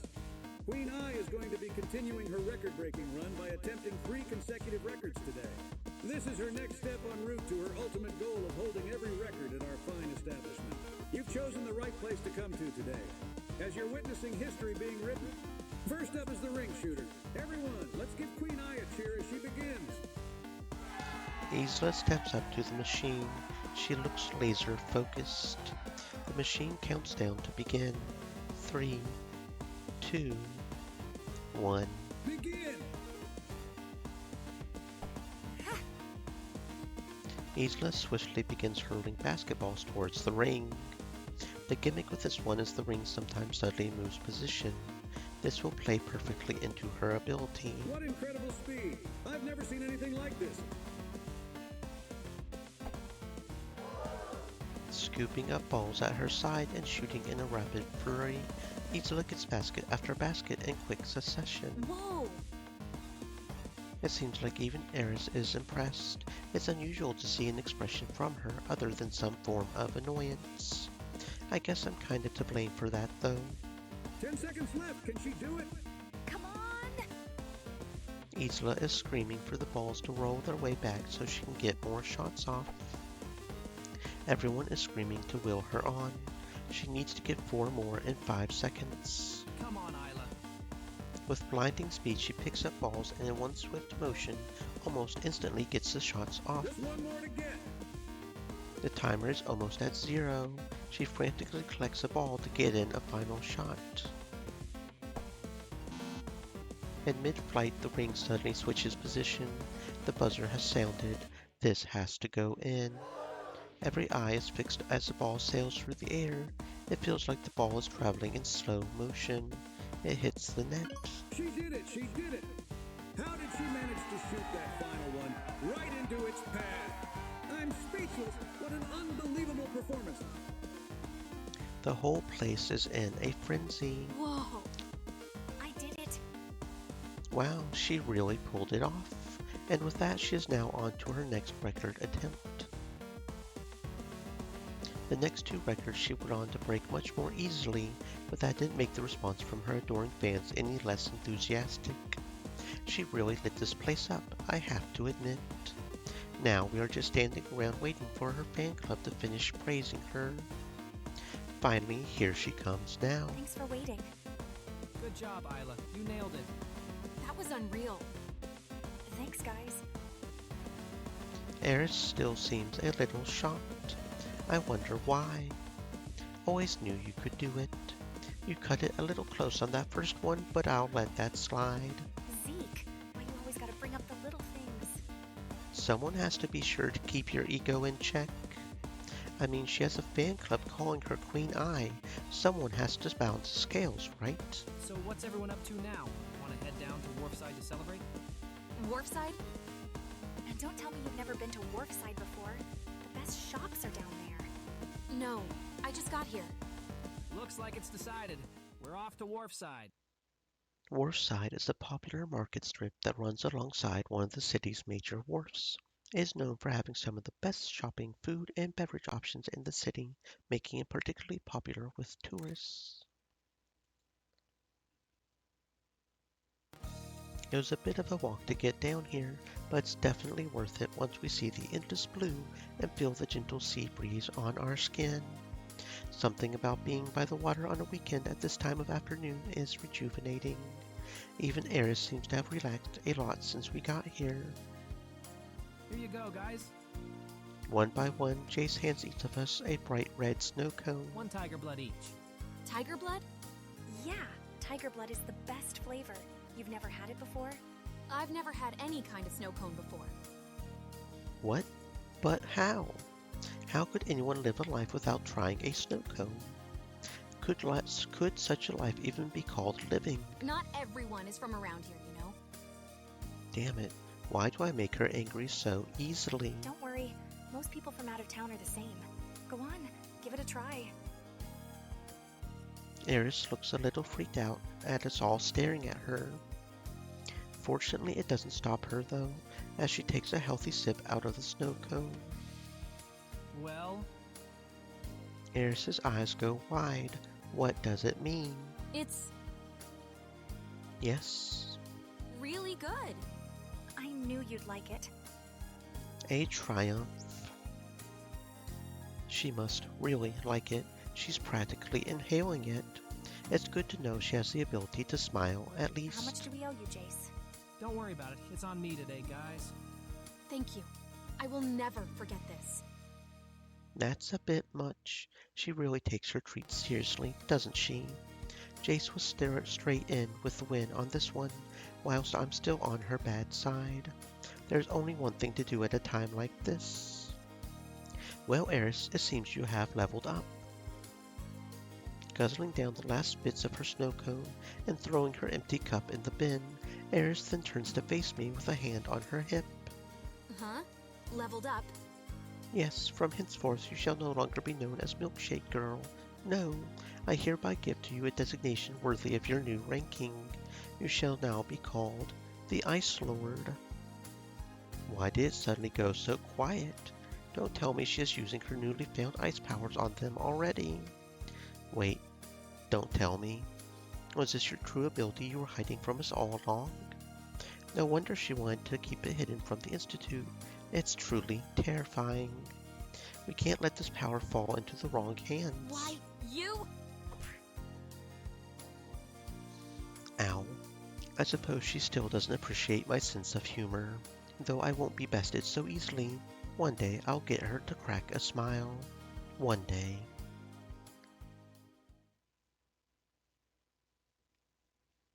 Jace and I arrived back at the apartment after the day's activities. We ended up having a meal after our snow cones, and by the end of it even Eris seemed to be enjoying herself. It appears we managed to warm even the light Ice Lord's heart. Though suddenly I'm snapped out of my reflections. Huh? That's an unusual bit of surprise coming from Jace. What is it? Do you know anything about this envelope? What envelope? Jace is holding a plain, sealed, and unaddressed envelope in his hand. It was just sitting here on the floor. You definitely don't know anything about it? I walk over and give a quick look over the envelope. It's blank but sealed. I've never seen it before. No idea. Then someone must have slipped it under the door. Well, open it up. It's probably just a bill to pay that went into the neighbor's mail or something. They probably just slipped it under the door because we weren't home. It's what I'm saying to Jace, but it is strange that's blank and it was just sitting on our floor. Okay, let's see. Jace tears open the envelope to reveal a ripped black sheet of paper, printed with 2 lines of golden letters. He begins to read out the writing contained on the piece of paper. Don't trust the Institute. Follow the golden thread. Jace flips over the sheet and back again with querying eyes. That's all it says. What?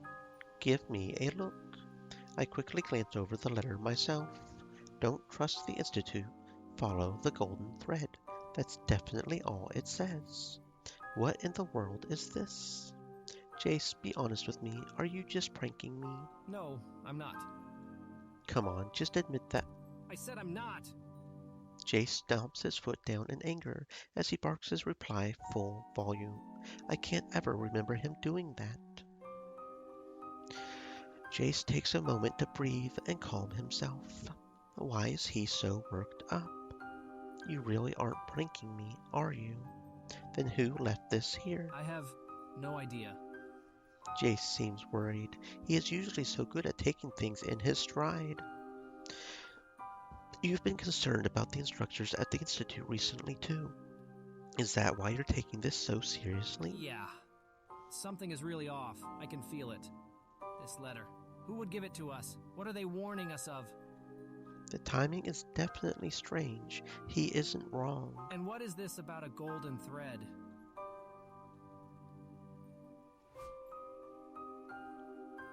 Well, I don't know if it's connected, but I met a girl at the Institute who was speaking about threads the other day. Who was she? What did she say? She said her name was Maya. She's in her senior year. She seemed pretty weird. I couldn't really understand her. She was just talking about the threads of fate or something like that. Jace doesn't respond, but just stares at me for a while. But she didn't mention anything about a golden thread? Or anything about the Institute? No, she didn't. Still a strange coincidence, though. Do you think she could have anything to do with this letter being left here? I really doubt it. At least not directly. I didn't give her our address or anything. I suppose there could be some connection there, or it might just be coincidence. Either way, it sounds like it wouldn't have been her who made this letter for us. Who else would have written us this warning? And why us specifically and not someone else? What about all the other students? He's right. And then there's the question of why it doesn't contain anything specific. It is quite a vague and cryptic warning. That's why I thought it was a prank to begin with. Yeah, outside of this being a prank, there's only one reason I can think of why someone would leave a letter like this. You think it's cryptic so it can't be traced back to the author? Exactly. I knew Jace would be thinking the same thing as me. It makes sense. I guess if they went ahead and told us outright, or even put all the information in a letter, there is always the risk from their perspective that we'd get suspicious of them. And if we informed the Institute, that could spell big trouble for them, particularly if it was someone on the inside. That seems to be what they're trying to avoid. The more I think about it, the only thing that makes sense is that someone with insider information is trying to warn us about something in a way that won't incriminate themselves. After all, they couldn't know how we would react to the information, so in a strange way, this could be the safest bet for them. If we're correct, we should assume that Follow the Golden Thread is a riddle of some kind. It should contain enough information to lead us towards the truth, but not enough for it to be obvious on face value.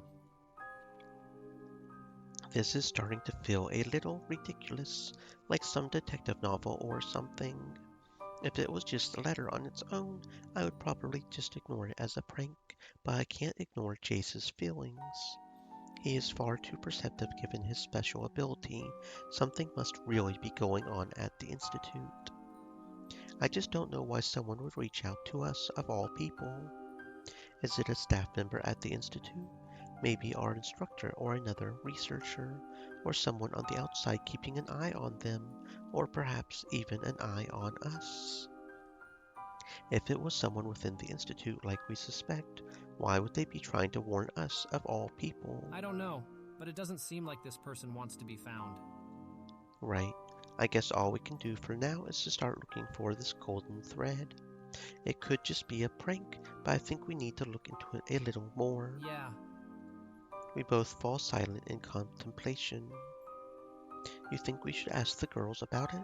They may have some idea of what it could mean. I don't want to worry them quite yet. Telling them will make them involved, and we don't know how serious this is. Why don't we both think on it for a little while first, see if we can find any clues on our own. If not, we can talk to them about it next week sometime. You're right. I'll keep mulling it over, see if any ideas come to me. Surely if it means something of significance, then we should be able to find another clue of some sort. Otherwise, there would be no point leaving the letter here for us in the first place. It has to be something we can solve. What an eerie end to what started as a pleasant day. Oh, that's chapter 1 complete, apparently. Okay. Night visions. A product of my synesthesia I haven't shared with anyone. They come sporadically, and when they do, the experiences are varied and sometimes frightening. Usually strange patterns, colors, and images flood my mind, though I can't make sense of the abstract significance of them. Yet with them, usually some theme or idea forces its way into my mind. It almost feels like some revelation, or some deep truth I can't help but ponder on. In my more egotistical moments, I imagine that I'm some prophet getting divine inspiration, though that usually passes over into self-depreciation when I realize how foolish that sounds. This evening, a particularly sharp question forcibly permeates my consciousness. What am I? People often ask the question of who they are, which is closely related, but rarely do people ask what we are. A creature, a Homo sapien, a conscious biological entity, something along those lines are common answers, yet even this isn't clearly defined. Am I defined by the physical components that I have? Am I the sum of all the atoms in my body? We know that every 7 years, every single cell in our bodies is replaced. That means absolutely no part of the physical me of 7 years ago still exists. This creature here today is a close replica of the version of me from 7 years ago, although it is not exact.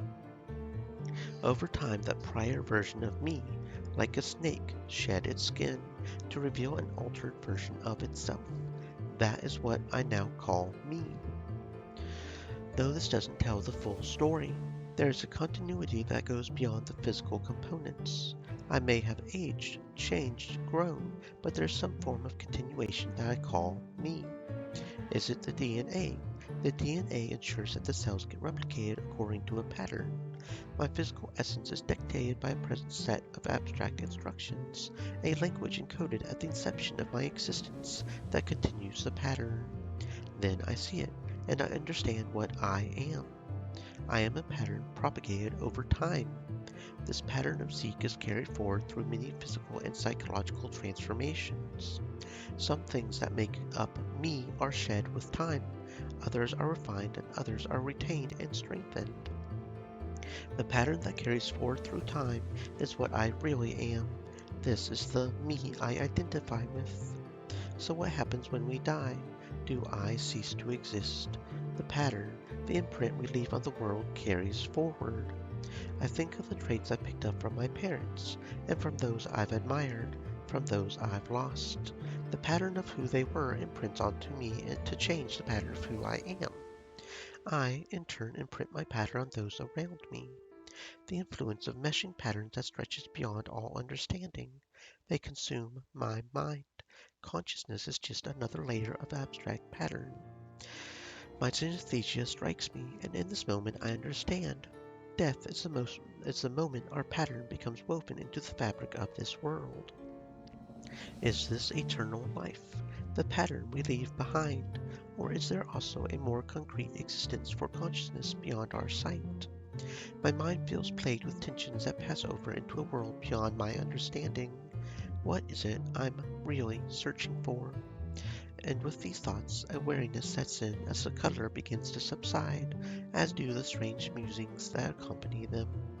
As the night lingers on, sleep eventually takes me. Chapter 2.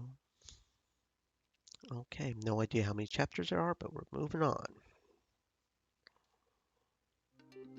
I missed Jace this morning. He must have left early. Fortunately, I should still make it on time. We agreed to meet with Eris and Isla during break today to tell them about the letter.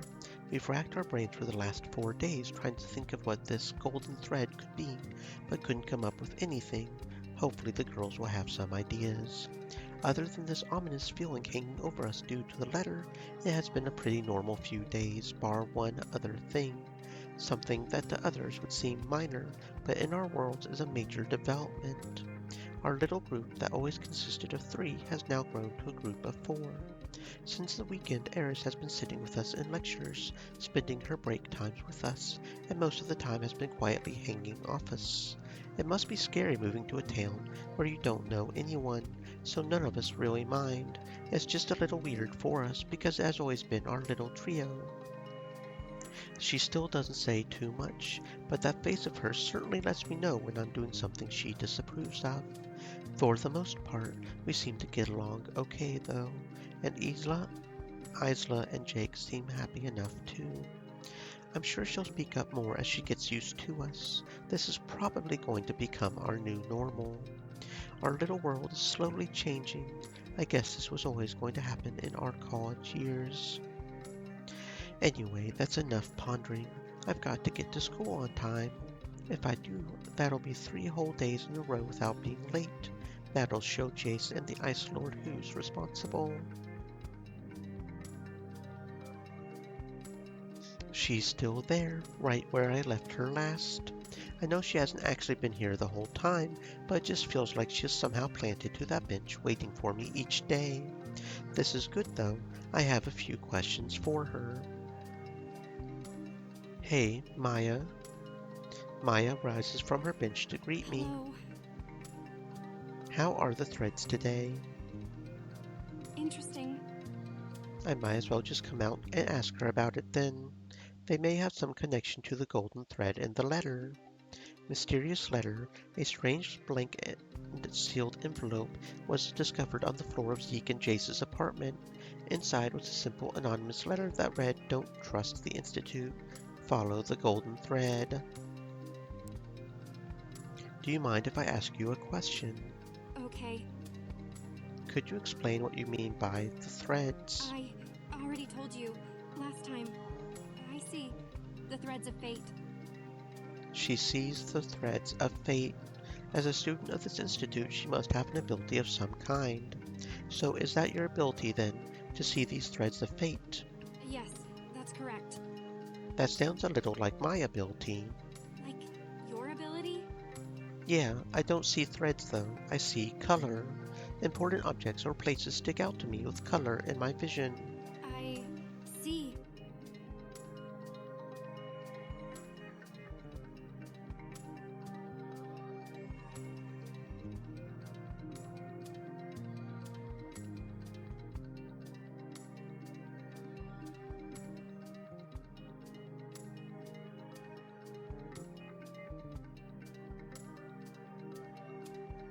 Maya seems to be deeply pondering something.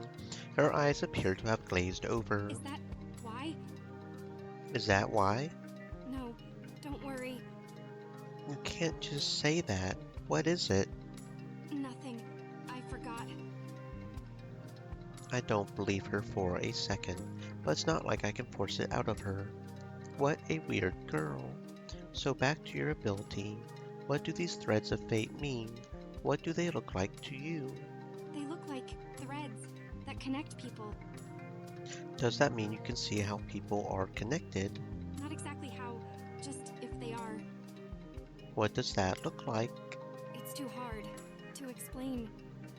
Okay then, but just so I understand, do you see threads in your vision of people that are connected? As in people actually look to be connected by threads in your sight? Yes, but not just people. I see all kinds of connections all around me, all the time. There's so many threads. I couldn't imagine what that would look like. I guess that is why she has trouble explaining it. Not only that, but with that amount of information going through her head, it's no wonder she seems a little slow to respond to things. Do you find it hard to deal with seeing these connections all the time? Sometimes. That's why I often like to sit by myself and just watch and experience. She probably has a lot of sensory overload. I feel a little bad assuming she was just weird. All of us are different here at this school, after all. Sorry, I guess I'm disturbing your peace, asking you all these direct questions. That was kinda selfish of me. I'll get going then. Let you get back to it. No, wait. Yes?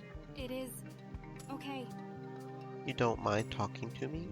It is interesting. Interesting. That is a strange way to put it. So you like talking to me then? Maya stares at me for a second, then looks down around my torso for a while. Why is she doing that? I do. Like it, that is. That is kinda cute. I get the feeling she doesn't talk a whole lot to the other students. I'm glad she likes talking to me at least. That's good then. I had better get to class in a second, but before that, do you mind if I ask you another question? No, that's fine. Have you ever seen a golden thread before, or heard anything of anything like that? Maya pauses motionless for a few seconds in thought. A gold one? I've never seen a golden thread. Never heard of anything to do with that, or have any idea what it could mean. No, I have no idea what it could be. I guess it could be a coincidence. It's a very strange coincidence, but I doubt she is lying. For now, I should just keep looking elsewhere for clues and keep an open mind. No problems, it was a long shot anyway. Just then, I see Jace approaching to my right. I had better go and catch up to him. Class is about to start. Anyway, I had better get to class. It was nice to talk. Let's do it again soon. Okay. Bye-bye. I feel kinda bad leaving her for some reason, like there's some lingering sadness she is carrying. Is that all in my head? Anyway, I have got to catch Jace. Hey, Jace. I run over to Jace to intercept him before he heads through the doors of the Institute. Oh, hey, what were you doing? I was just talking to that girl in senior year I told you about. Really? Where is she? She's just... Oh, she's gone. She made herself scarce quickly. She was over there just a second ago. That girl is way too shy. Did you ask her about the letter? Yeah, she doesn't seem to know anything about it. We'll just have to hope the girls have some ideas then. After a fairly boring morning class, we meet up with Isla and Iris during break up on the rooftop. What was it you wanted to talk to us about? It seemed really important. Iris just stares at me with sneering eyes. I haven't even done anything yet. As you may have noticed, I've been suspicious about this place for a while now. I've been picking up some pretty weird emotions from our instructors. What emotions? Iris is direct, but she seems to be showing an extreme interest in this, almost like she was waiting for this. Things like conflict, ulterior motives, confusion. It's hard to put words to the feelings I'm sensing. What do you make of it, Jace? Well, if it was only that, I wouldn't have brought you guys here. We found a letter. A letter? Yeah, it was slipped under our door. We found it when we got back from the arcade on Saturday. Jace brings out the letter and hands it to Isla, who holds it open for Eris to read it along next to her. Huh? Don't trust the Institute? Follow the golden thread? What does it mean? We don't know. We thought maybe one of you might have a better idea. Eris stays quiet, just staring at the ground beneath her feet. I wonder what she is thinking. No thoughts then? I've got no idea. Sorry, I don't get it. Neither do we. We spend a few minutes discussing the motives of the author, all arriving at the same conclusion, that if it isn't a prank, it's probably written by someone who can't risk being identified. Then all we can do is figure out the riddle for ourselves. Right, but where do we even begin? Break is almost over. We need to get to our next lectures. What if we meet up after school? And go clue hunting? That sounds like fun. This isn't a game, Isla. Isla and Eris are both very into this, but it seems very different for very different reasons. Sounds good to me. Does that work for everyone? Oh, wait. I have my practice at the arcade after school. Can't you skip it just this once? No, my next run is on Saturday. I can't risk making a mistake and letting everyone down. Then what about tonight instead at our place, sometime after dinner? At your place? Isn't that against the boarding rules? It was definitely against the rules to have people of the opposite gender over at night when we were in high school. Now we are at college level. Oh, thank you very much for the raid, Marianne. Welcome in, friends. My name is Jade. Foxy Mother Lily Marianne said, NYA. My name is Jade. I am a unicorn turtle.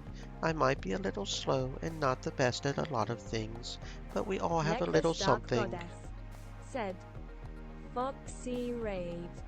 We all have a little something special in all of us. Yes, some unicorn magic. Welcome in, Necros. Welcome in, friends. I hope all of you are having a fantastic existence. And I hope you had fun playing whatever game it was you were playing. Foxy Mother Lily Marianne said, Necros choose you as raid target. She did Stream she? Elements said, look who's decided to come swimming with us. This is their channel. https://www.twitch.tv/foxy_mother_lily_marianne. I know it's been a little while since I've been to Necros' stream, sadly. Doesn't seem like she streams as much. Said, or maybe look that's who's just decided me. to come swimming with us. Anyway, This is we their are channel, playing a weird game. We're not sure what's going on yet. www.twitch.tv/necros_dark_goddess. Foxy Mother Lily Marianne said, I played War Thunder. Necros Dark Goddess said, every other day I stream. War Thunder, that's a airplane game, ain't it? It's a airplane. I vaguely know the name, but I don't know too much about it. I vaguely recognize the name. Now that we are at college level, I don't see why it should be an issue, outside of the fact that many others in our dorm apartments are still in high school. There might be some blanket rule over the whole building as an impetus for us older ones to find our own accommodation Foxy elsewhere. Mother Lily Not sure. Marianne It's said, better not to ask the question and planes, plead ignorance if there's a tanks, complaint. Hellas, and ships. Yeah, it's some sort of military game. It's some sort of like a multiplayer battle royale, I guess. Okay then. I'm not normally into too much like that myself personally, but I hope whatever you were doing, you won a whole lot. You fought off a whole bunch of mean enemies. You're Foxy okay with Mother it? Lily Marianne said, Team Deet match with vehicles. Oh, I hope you won Stream all of your Elements matches and blew up said, everybody in Stay your moist, my way. friends. Hydrate. That's kind of surprising. Why wouldn't I be? I guess she is more adventurous than I thought. My mom won't let me out late on a weeknight. I forgot about that. I keep wanting to call her Isla, because that's like the Spanish word for an island, right? But it's Isla. Isla's family are very close, but also kind of strict. She doesn't have the freedom the rest of us have. It's okay. I'll just sneak out. You sure? What if you get caught? It's fine. I often go to bed early and just sit on my computer before sleeping. They won't notice I'm gone. Plus, it's not like we're doing anything bad anyway. As long as you're sure. Okay, it's settled. Let's meet at 8 p.m. tonight at our place.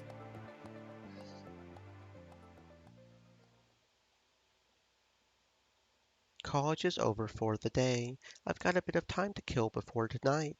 I wonder what I should do now.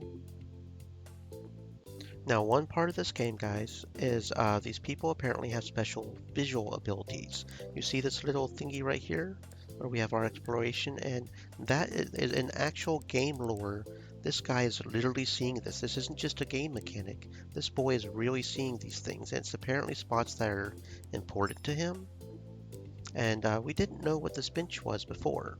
Before we met Maya, this is where the spot where Maya sits. We just saw it at the bench, but now we know why the bench is important, because a young lady named Maya sits there apparently.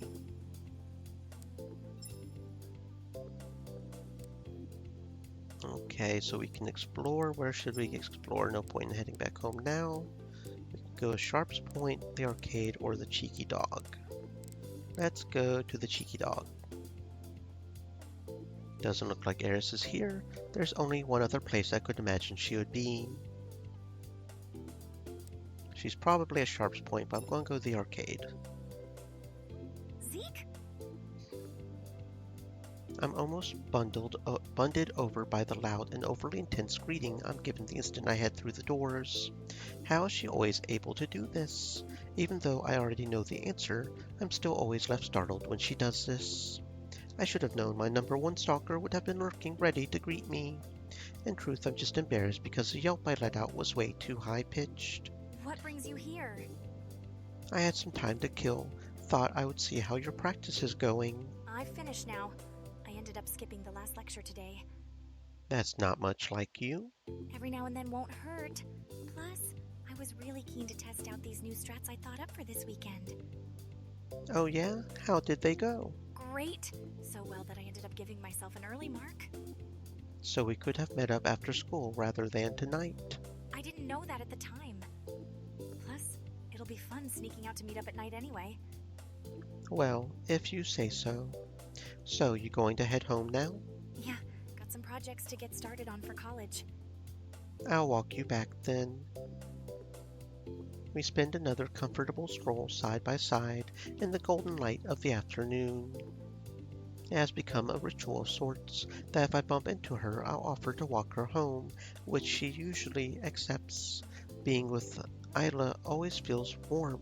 This setting and the warm light seem to synergize to create these perfectly serene, easy, and comforting moments. I suppose this is what family feels like. Wait, what on earth am I thinking? What is it? Is my face so obvious? Fortunately, we arrive back at the top of the hill. Time for a swift change in topic. So, you're continuing your run this weekend. How do you think you'll go? Like I said, my new strats are super amazing. I think I'll nail it. Well then, that's good to hear. You going to come along again? You know me, I never think that far ahead. But if I'm free, I may swing by. I'm acting cool, but unless something drastic happens, we both know perfectly well that I'll be there. It'll be my best performance yet. I'm sure it will be. I- Isla eyes her house behind her, the place she calls home. You had better get going. That college work won't complete itself. Yeah, I'll see you later tonight anyway. You will. See you later. And with that, Isla happily trots back to her home, leaving me again standing alone on the outside.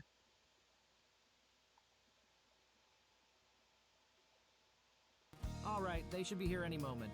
We just need to add the finishing touches. Candles? What are they for? To set the mood. The mood?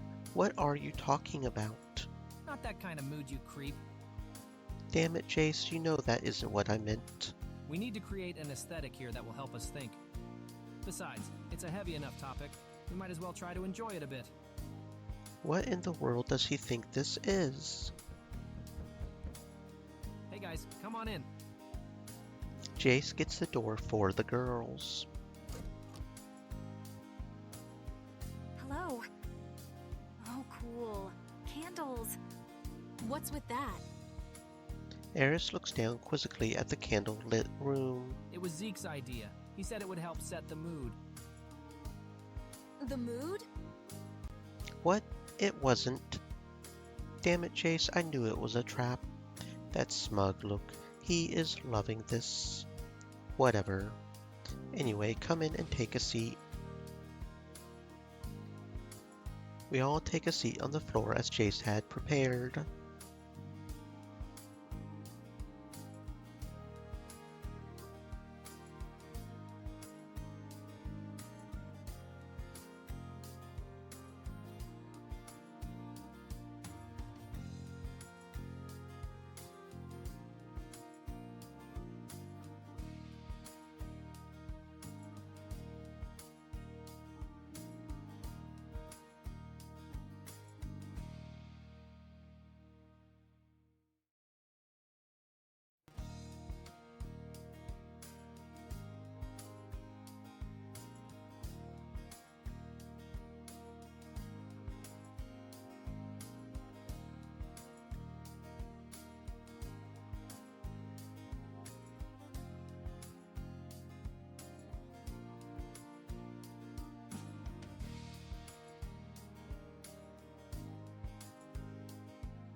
This is so cool.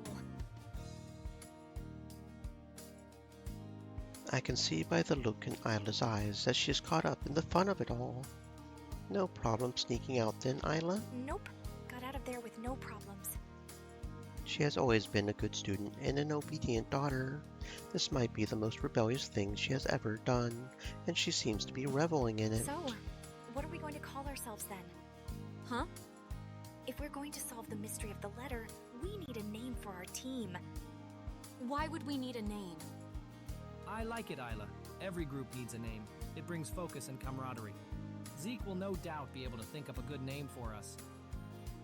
Jace throws me under the bus once again. Oh, will I, Jace? Well, hurry up then. There's a lot to talk about. Great. No pressure or anything. How about... Yes? Go on, Zeke. Damn it, Jace, why do you do this to me? I can't just come up with something so easily. What about Jize? Did you just... what? What did you think I said? I said Jize. Why Jize? It's just the first letter of each of our names. Maybe we don't need a name after all. Damn it, I knew this would happen. Well, anyway, I think we should get started. Jace's demeanor shifts quite suddenly as he begins to address us with a stern look on his face. Jace delicately places the letter on the floor in view of us all. We need to solve the mystery of this letter. At this point, we don't know how serious this might be. We pause in silence as we consider the truth behind this strange occurrence. The first part of the message is obvious. It's a warning to not trust the Institute. I think it goes without saying we need to keep all this between us and not mention anything to any of the other students or staff. Not a word of any form can slip about any of this. Yeah, I agree. We should keep in mind how powerful and respected the Institute is. If something really is going on, we could put ourselves in a lot of trouble by snooping around. They may go to great lengths to save face. Do you think it's a bad idea to look into it? are we in danger? Thank you very much for the clean, Mother Marianne. Remember, friends, it is important to stay safe, to make sure to take care of yourself because you are worthy of being taken care of. Hydrate, eat, take whatever meds you need to take, and rest well. Clean yourself up and stay safe. Thank you for the reminder, Marianne. I think we have to look into it. Something is definitely up. We just need to remember who we're dealing with here, and be sure to be cautious. Eris has always appeared strong-willed since we met, but initially she didn't talk too much. I think we are finally starting to see her true self come out now. She seems very sharp, and she is completely right here. With an organization as powerful as the Huntley Institute, we simply cannot take chances. Then we just need to figure out what this golden thread is. Does anyone have any ideas?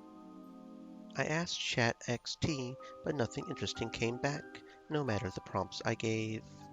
ChatXT is a large language model, AI chatbot. It is commonly used for all kinds of internet searches, research, as well as performing a range of tasks on behalf of the user. For more information, look up large language model. But we don't have that entry, do we? Do we? We don't have the entry, right? Kind of interesting that they, because they said that on the other entry, but we already had that previous entry, so... Have we run a search on Google? Interesting. I doubt if we search for Golden Thread on Google, it's going to reveal the secrets of the Institute. Plus, I bet about a million things will come up if we do. If an LLM couldn't find it, how would Google? Oh, there's probably the LLM thing. A large language model is a deep learning AI model often trained on billions of samples of unlabeled text. It is the most common form of AI interface, commonly used in chatbot form to help users with a range of tasks. No, Isla is right. It's worth a shot. See, they say it's Isla, but I keep wanting to say Isla. Isla Morn. Or Isla something, you know, like an island. But it's Isla, not Isla. The message said to follow the golden thread. We just need to find a lead to start with. I guess an AI might be a bit too good at synergizing the information for us. Maybe it will require us to go off the beaten track. I did a quick search a few days back, but I didn't spend much time on it. It seemed a long shot. There's no harm giving it a proper look now, though. Zeke, can we use your computer? Yeah, no problems. We all gather around my computer screen as I open up my browser. Just don't look at the browser history. Okay, golden thread, let's see what comes up. The search spits out 250 million results at us. It doesn't look like there's anything important here. Just a bunch of stuff about threads and fabrics for sale. I keep scrolling down before Jay stops me with a pointed gesture towards the monitor. What about this one? It appears to be some type of philosophy website. Seems to be an articles Brewing the seminar taking place at a philosophy college in Australia. Eris begins to read aloud as she leans right over me. I can feel her breath right against my ear. Imagine a golden thread that leads back to the source of existence, to the consciousness that impels every aspect of the physical, mental, and spiritual worlds in which we live. A thread which weaves through every aspect of life, and which, if grasped, can carry us back to that source while helping us to make sense of the journey along the way. It all sounds a bit strange. What do you think it means? It looks like an advert to sell books, and tickets for some lectures by some philosophy authors. Though it looks like the lectures took place well over a decade ago. I'm with Zeke on this. It looks like some self-help nonsense. We may as well look up the authors, though. Maybe that could give us some clues? We spend a while trying to find any link between the authors and our institute, but find nothing. I'm not sure we should spend any more time on this one. I don't think it'll lead us anywhere. Hold on. What does that say? Eris again reads the words of the website aloud, again her breath hitting the edge of my ears. Does she really have no idea what she is The doing? golden thread and the golden ratio. Click on that one. All right. This time we all read in attentive silence as I slowly scroll down the screen to reveal the strange ideas this almost unvisited website was putting forth. The golden thread and the golden ratio. To understand the path that leads to the source, also known as the golden thread, one must take the golden ratio as proof of its existence. Beyond this, the golden ratio must first be understood as a universal signature, a manifestation of the source itself. The golden ratio is also known as divine proportion and shown mathematically as phi. It is found as a repeating pattern throughout nature, the human body, and even in the structures of ancient monuments. Phi is a symbol often used in mathematics to represent 1.6180339887498948482045863834, also expressed as the golden ratio, 1 plus the square root of 5 divided by 2. The golden ratio is related to the Fibonacci sequence, where its most common manifestation of interest is known as the golden spiral. Here is an artistic representation of it. It kinda looks like a thread, doesn't it? A little, though this probably isn't an accurate image. I think it shows it better below. Let's keep reading. In our universe, the golden spiral is the signature found from the micro to the macro, from flowers that bloom, to shells that protect, to the hurricane formations that engulf, even up to supermassive black holes creating the spanning galaxies themselves. And guys, this shit is real. Feel free to Google the golden ratio yourself. This is real. This is not part of the story.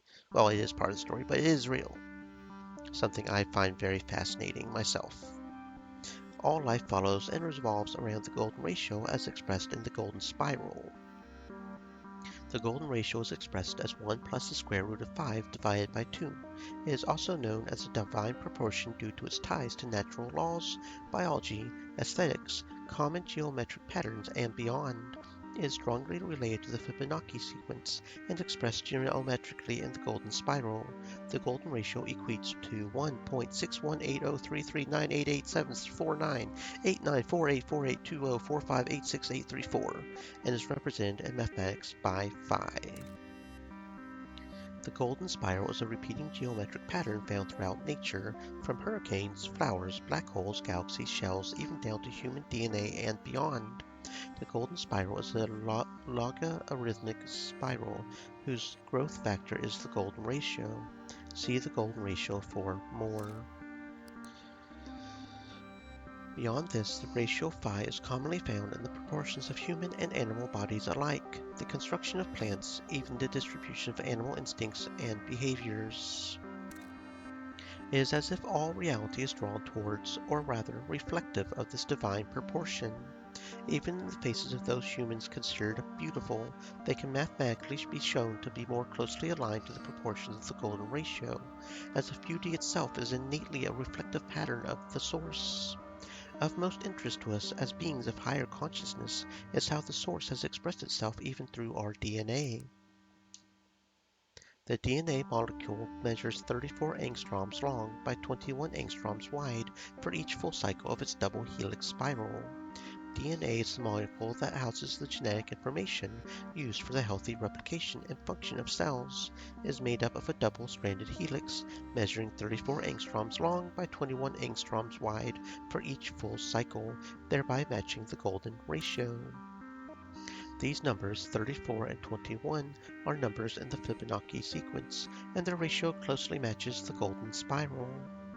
Think on this, you readers, the very language code embedded within us, that we call DNA, is a manifestation of the golden ratio itself, vestiges of the source.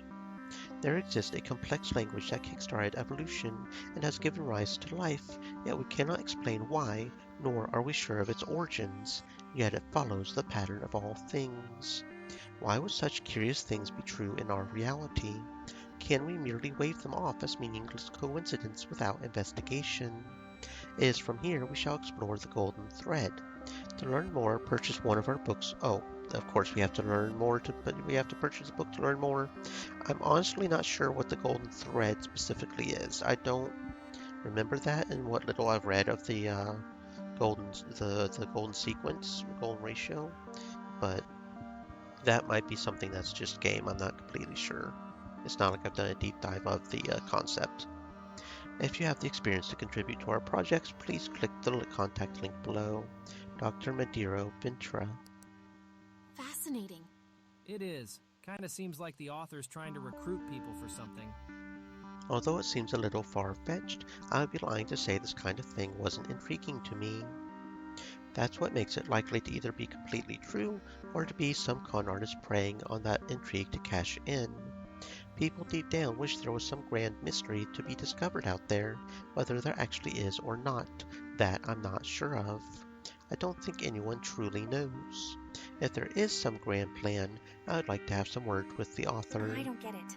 What does this random sciencey stuff have to do with the Institute? Probably nothing. We've likely just headed down a rabbit warren, though it's quite intriguing.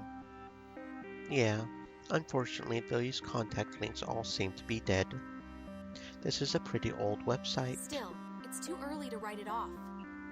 Why does she look so unhappy? We should at least look up a little more on this Dr. Madiro Ventura. See if we can find any link between him and the Institute. Alright then, let me see. I wasn't expecting that. What is it? It looks like he went missing a long time ago. 14 years to be exact. That would explain why all that information is so old with no updates. Missing. Is there any more info? Let me see. This news article I found just says he went missing. That's it.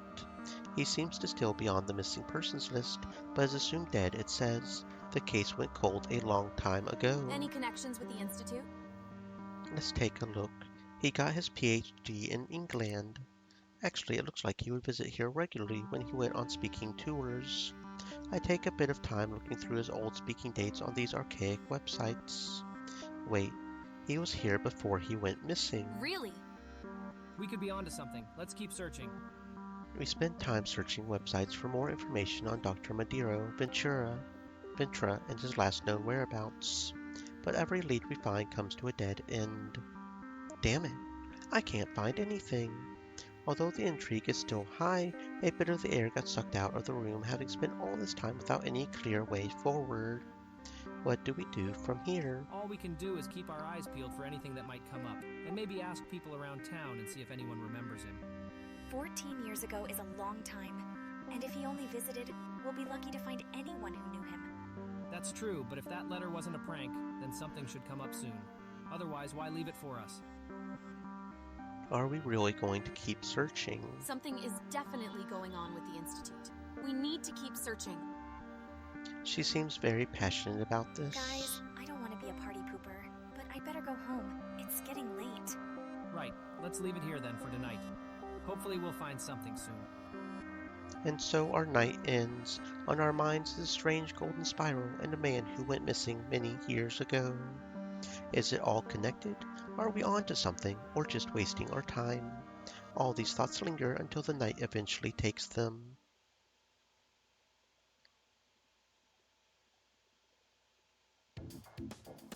The next few days we continue to scour for information around town, but find nothing of value. Nobody we've spoken to has heard of Dr. Madiro Ventura.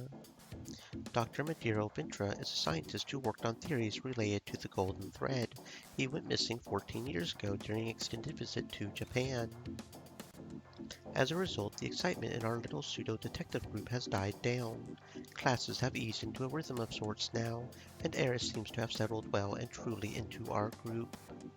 For now, I've just got to focus on what's ahead of me and put that letter out of my mind. I've wasted enough of my mental energy on it for now. It's a Friday, and even though it's tempting to skip school, I guess I had better get going. This is so boring. Is this lecture ever going to end? Is what I'm teaching really so boring to you, Zeke? Guess I yawned too loud. Damn it, Jace is going to let this one go. No, miss. Sorry. Why don't you summarize to the class how consciousness arises within the brain then, if you indeed were listening? Well, Anyone else want to summarize the main points of this lecture then? Yes, miss. Eris raises her hand and proceeds to speak calmly and eloquently on the subject. Today, we learned that although we have a good deal of understanding about how different parts of the brain play their roles in processing sensory information and sending signals to the body, the exact nature and origins of consciousness is still a mystery. What's happening? However, the cortex, which is the outer layer of the brain, and specifically the prefrontal cortex, seem to be particularly important in the higher thinking of humans. There is some evidence that those with special abilities have a slightly altered relationship between the prefrontal cortex and other areas of the brain, though this research is ongoing. What? Don't tell me the Ice Lord is actually a genius of some kind. When did she learn to speak so eloquently? She sounded like some voiceover artist. Very impressive, Eris. That is correct. As you've said, the brain has many different centers that play different roles in sending and processing information. There appears to be evidence that you gifted students have some unique wiring in your brains. So our brains are just wired differently. I guess that makes sense. By the way, Eris, it really is time that you did your first R value scan. I've been holding off asking you, but it is well overdue. Eris? No. But why did... I said no! Eris slams her fist down on the desk before bursting to her feet as she stares at Miss Keller. All eyes are locked on Eris. She suddenly breaks out of her intense glare, grabbing her bag swiftly and retreating out of the room in a flash.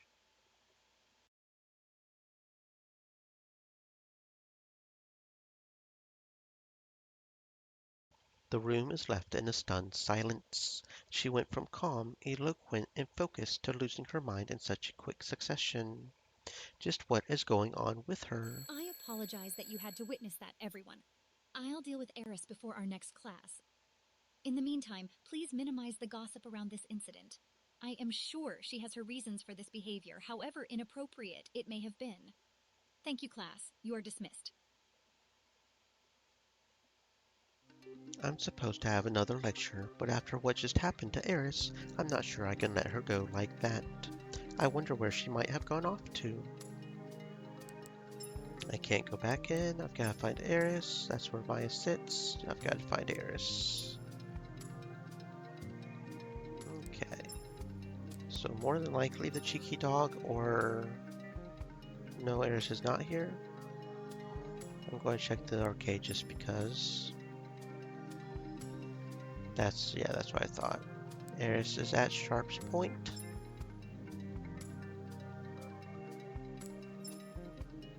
Isla's house. As much as I want to drop in and say hi to her folks, I need to find Iris.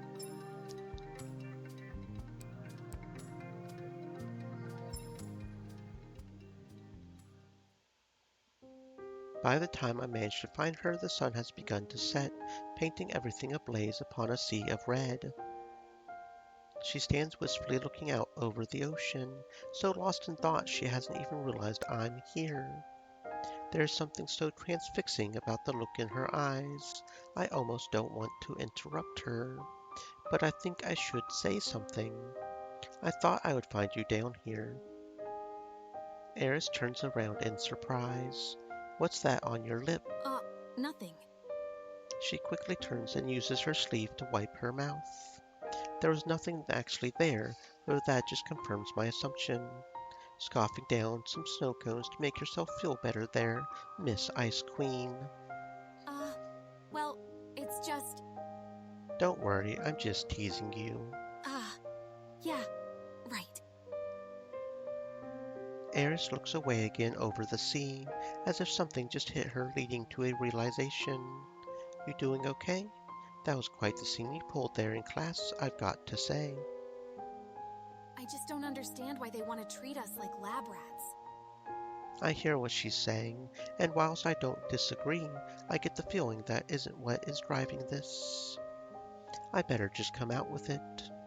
Listen, Eris, I get that the Institute is a little shady, and the way they treat us at times is a little clinical, but are you sure that is what is really going on here? By the way you're acting, it seems like a little more than that to me. You're probably right. She seems unusually open right now. I better say something and not let this chance slip. It's not like I expect you to tell me anything, but it may help to get it off your chest. Well, only if you want to, of course. Why am I so awkward at times like this? It's because I despise my ability. You despise it. Despise is a strong word. It is, but it's true. I hate it. That's why I never use it, and never will again. I made a vow. Never again. Her eyes look so distant, so hurt.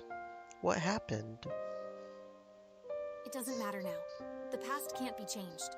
Or can it? Eris's demeanor changes slightly as if she has refound her resolve. All you need to know is I'm never going to use my ability again. I don't understand. If you hate your ability so much, then why are you even here at the Institute? Surely you could go to college elsewhere. Remember, her parents made her come. Baka.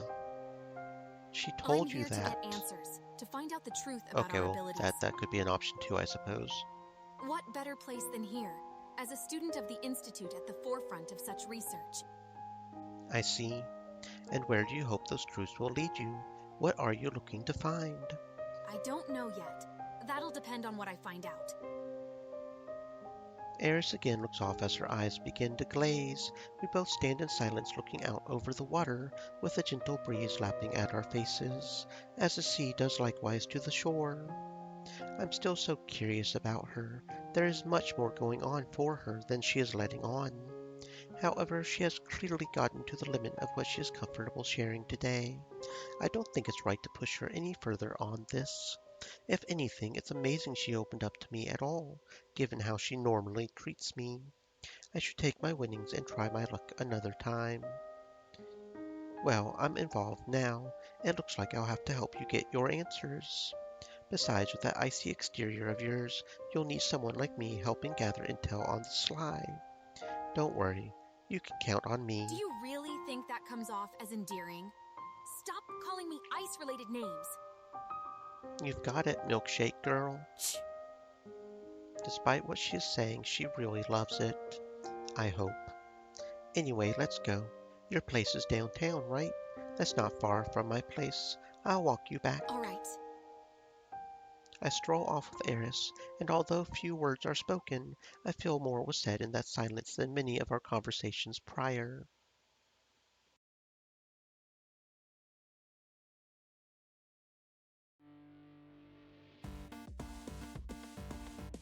The next day, Chase and I meet at the arcade to cheer on Isla. As usual, she is killing it, sending her adoring fans into a frenzy. She's done it! What a finish! Is there anything Queen Eye can't do?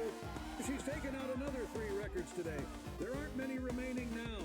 Thanks for joining us. We look forward to seeing you all again next Saturday as Queen Eye's record-shattering run continues.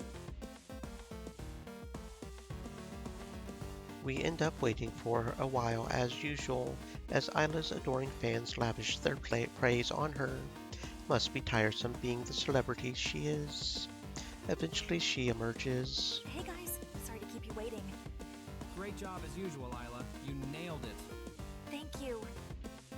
Looks like you heeded my advice. It was a much cleaner win this time. Your coach is proud of you. But Zeke, you've never coached me on anything. Details, details. The point is you did good today.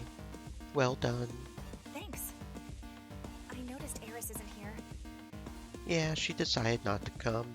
My guess is she's just still hung up about yesterday, but I don't know for sure. Sounds about right to me. She'll bounce back soon, though. I wouldn't worry about it. Yeah. Anyway, what should we do now? It's back to just the 3 of us. Like old times. I don't know. I haven't thought that far ahead. How about we stop by the Institute? Huh? But it's a Saturday. That's the last place I want to go. I know, but there are less people around on a Saturday. It might be a good opportunity to do some snooping around. We could get in a lot of trouble doing that, though. Not really. We're students there after all. If we get caught, we could just say that we left a textbook there or something. If we act calm, it won't be a big deal. I get what he's saying, and he isn't wrong. It'll be much easier to look around now rather than a school day. What do you think, Isla? Well, I don't want to get in trouble, but it probably would be a good time to look around if we were going to do it. It's decided then. Let's go. It looks like it's open as normal. There are some people around at least. I wonder where we should go first. The campus is huge, and I've never been in any of the research buildings before. We might get in trouble if we go to one of the other buildings. Yeah, plus they have those keyed electronic security things on those buildings. We won't be able to just waltz in there. Let's start with our normal lecture building and see what we can find. We can make a plan from there. We make our way through the halls of the building, checking rooms as we go, without finding anything of note. It doesn't seem like there's anything interesting here. True. All the staff rooms are locked as expected. I don't think we'll find anything out here in the open just waiting for us. Guys, I think we should go. If the building is open, it means there must be someone around here. We're going to get ourselves in trouble. Yeah, I guess you're right, Isla. I don't think we'll find anything here. Anything of interest would be in one of the research buildings. You're right. And that gives me an idea. Why do I feel like you're about to get us in a whole lot of trouble? It's probably because he is. Jace leads us to the far side of the top floor. Why did you bring us here? See that door there? On the other side is a small corridor that connects directly to one of the research buildings. Really? I never knew about it. Well, think about it. It's not like our instructors are going to walk all the way around and back through the front entrance. I've never been interested in it, but of course there would be a thoroughfare for our instructors. It's quite an inconspicuous passage too, something you would only notice if you had reason to look for it. Impressed by my genius again, I take it, Azik? Damn it, Jace, stop reading my emotions. Don't you need an electronic key to get through that door, though? You would, but the security seems less stringent here. It'll be easier to get through that door to get into the research buildings rather than through the front door. Let's take a closer look. We slowly creep up to the door, and sure enough there is a small electronic security scanner that opens the door. Now we just need to get one of those security keys. Jace, are you really sure we should be thinking like that? If we steal one of those keys and get caught, it'll land us in a whole lot of trouble. I want to explore the other side just like Jace, but I think stealing a key is a bit too brazen a strategy. Surely there must be a better way to do it. This whole thing is so typical of Jace. He is always acting like I'm the irresponsible one, but in reality getting in this type of trouble is way too much hassle for me. Jace is the one who has always had that wild streak in him. I look over to Isla for support and notice she looks really freaked out. Her eyes are wide as she stares at the passage behind us. What's wrong? We need to leave. Now. Why? Don't freak yourself out. No, you don't get it. Wait a minute, I'm an idiot. Her ability. Quick. I just hope I didn't cost us too much time. We turned back to leave the way we came when... Who's there? A booming male voice spears into us from the direction we plan to make our escape. We fall in stunned silence as an imposing figure emerges to question us. I'll repeat myself. Who are you? We're students here. Students? It's a Saturday. There are no lectures today. His eyes, there is such a stern weight in them. I'm not sure I have ever seen such imposing eyes in all my life. It's my fault. I just left my textbook here and was looking for it. You needed 3 of you. Just to look for a textbook? In an off-limits corridor on a Saturday? He has such a way of slicing right through us. Sorry, sir. We were on our way back from the arcade when my friend remembered he needed to pick it up. So we came with him. We couldn't find a staff member to ask, so we walked down this way to look for one. Is that so? Well, you won't find any of your lecturers here today. You'll have to wait until Monday. Is he really buying our story? I suppose he doesn't have much reason to doubt us. Thanks, and sorry about that, sir. Before you go, I'll need to get your names. I have to check that you are indeed students here. I'm Jace Burns. This is Isla Gray and Zeke Kobayashi. I see. So it's you. The man stares into my eyes with intense focus. I am Dr. Hendra Snow. I've been keeping an eye on your reports, Zeke. You are a promising subject. Dr. Hendra Snow is both the founder and chief scientist of the Huntley Institute, 47 years of age, 6 feet tall, and does not have an SCP. Subject: I had best keep moving. I don't want to see you wander down this hallway again. This is for staff only. You may ask your instructor about your book on Monday. See to it that you head back off campus immediately. Without second glance, the man advances through the locked glass doors and beyond our view. Let's get out of here. We swiftly exit the Institute before standing in thought on the roadside. Jace seems particularly troubled. What is it, Jace? There was something very strange about him. What do you mean? I don't know yet. Give me a little time to think it over. Jace's speech indicates his mind is elsewhere. I know him well enough now to know when he gets serious like this, it's best to give him space to process his thoughts. What should we do now? I might call it there for the day. I've got some things I want to chase up. All right then. I'll walk you home if you want, Isla. Okay. The first part of our journey back we spend in tense silence, which is different to the normal, easy, and comfortable nonsense we usually discuss when we walk. I'm quite used to getting in trouble, which Jace always likes to remind me of, but this somehow felt more serious. The type of trouble I'm used to getting in usually stops at being late or not handing my work in on time. If I'm feeling this way, I can only imagine how Isla is feeling, who never gets in trouble. Isla suddenly breaks the silence. That was scary. It was. That man, he was so big and loud. I didn't like him. Yeah. It really wasn't that bad though. When you think about it, it's not like we got in trouble.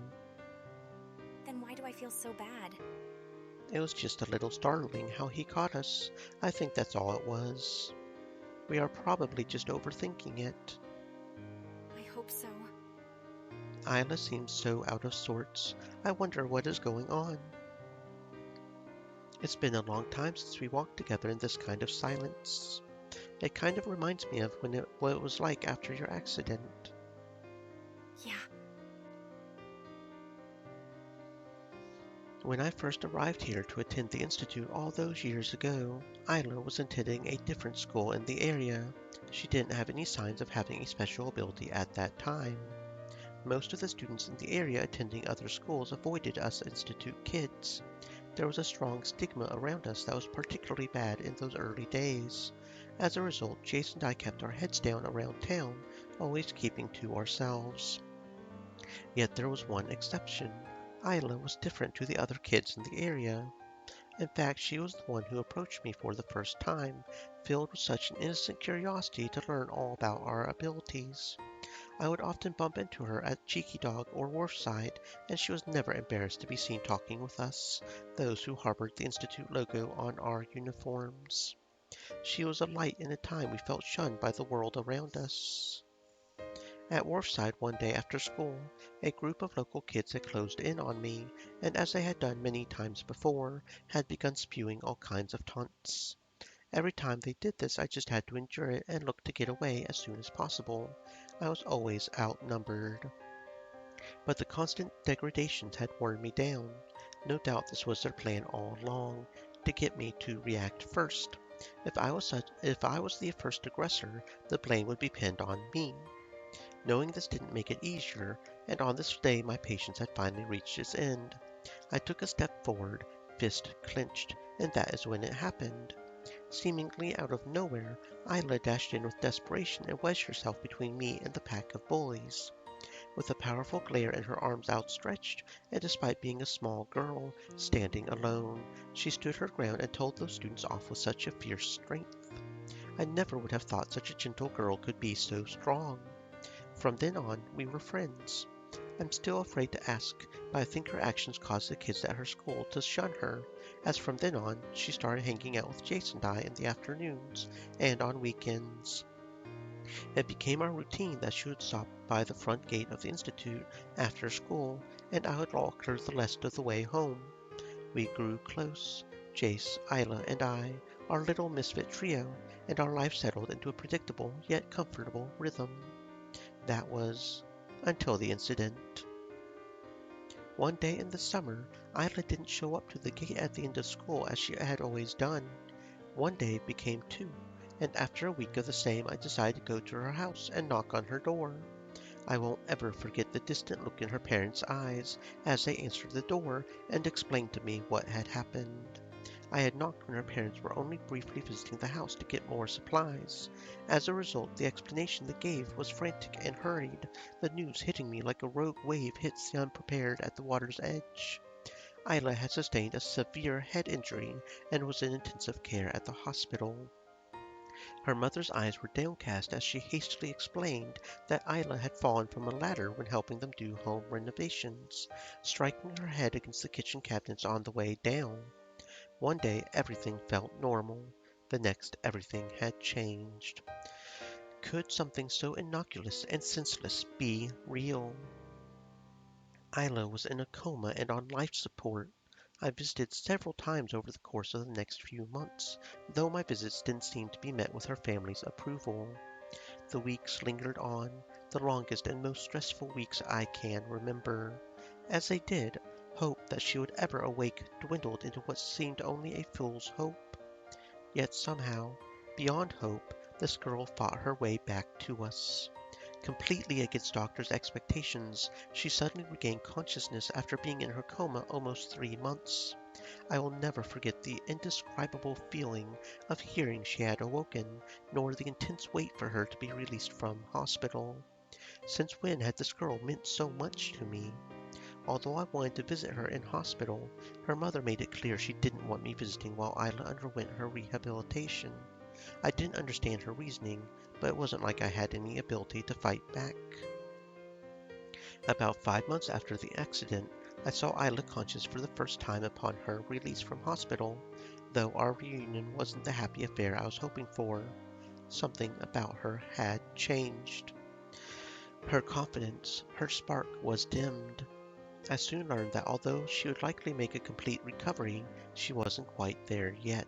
Her speech would sometimes result in stuttering, and even her physical movements seemed more arduous, as if wading through water. It would take some time for these symptoms to go away, but the impact on her was clear. Our once light-hearted and comfortable walks home for a time became a quiet and somber affair, a reminder of what had been lost. Yet an even larger change was about to surface in the wake of her ordeal. After she returned from the hospital, she began showing signs of special cognitive perceptions. To say this was a shock to us all is an understatement. The timing of it has always made me wonder if her injury was related to the emergence of her ability, or if it was just a coincidence. I suppose I'll never know. Not long after the confirmation of her ability, she transferred over to our school, and the rest is history. The accident was almost 3 years ago now. To see how far she has come in her recovery, to the point of being able to take out those records at the arcade like some super athlete, is really incredible. It's now as if the accident never happened, and why these moments where I'm reminded of that time feel so surreal. Well, it only reminded me of those times for a second. It's amazing how far you've come, Isla. I mean that. I'd rather not talk about those days. Oh, okay then. Every few months I bring it up to see if she's ready to talk about it, but I guess she still isn't ready, even after all this time. I assume it can't be healthy pretending it never happened, despite how hard it might be to confront. Perhaps she will never want to talk about it. Thanks for walking me back. No need to thank me. I'm just an honest man trying to make sure his stalker doesn't follow him back home. Hey. Well, anyway, say hi to your folks for me. It's been a while since I've seen them. You know, Zeke. Yes? Never mind. You can't just do that. What were you going to say? Nothing. Don't worry about it. I'll see you on Monday. Bye. There she goes, happily trotting back through that door. I hope she understands that for all the difficulties she faced in those times, she really has it great. I guess, as the song goes, you don't know what you've got till it's gone. What on earth am I thinking? Since when did I become some cringe college philosopher? I should just head back. As I turn to leave, the strange color streaked across the sky once again catches my eye. What on earth could it mean? It was said in biblical times that the rainbow was a sign of a promise from God, a peace treaty from the divine towards humanity brandished for all to see. Is what I'm seeing some kind of supernatural message, or just some strange glitch in my synesthesia? Wait, that's stupid. Of course it isn't something supernatural. It's just like Miss Keller said, there is a rational explanation for everything. Just because I don't understand what I'm seeing, it doesn't mean I should rush the answer. Then again, isn't the supernatural just a term used to describe things beyond our understanding? The supernatural, things that are beyond natural. I wish I could ask someone about it, but I'm the only one who can see it. I suppose all I can do for the moment is keep my eye on it and see what happens.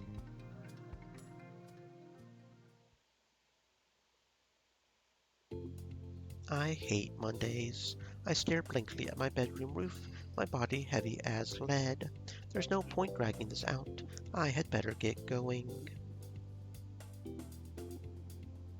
There she is again. I approach Maya as she once again stands to greet me. How are the threads treating you today there, Maya? How are they treating me? They don't treat me. It means how are you enjoying yourself watching those threads? Oh, I see. It is okay. Not much to see today. Until now. Until now? What do you mean? This again. I am seriously getting some mixed signals here. Oh, Maya, you're so shy yet so quick to hit on me.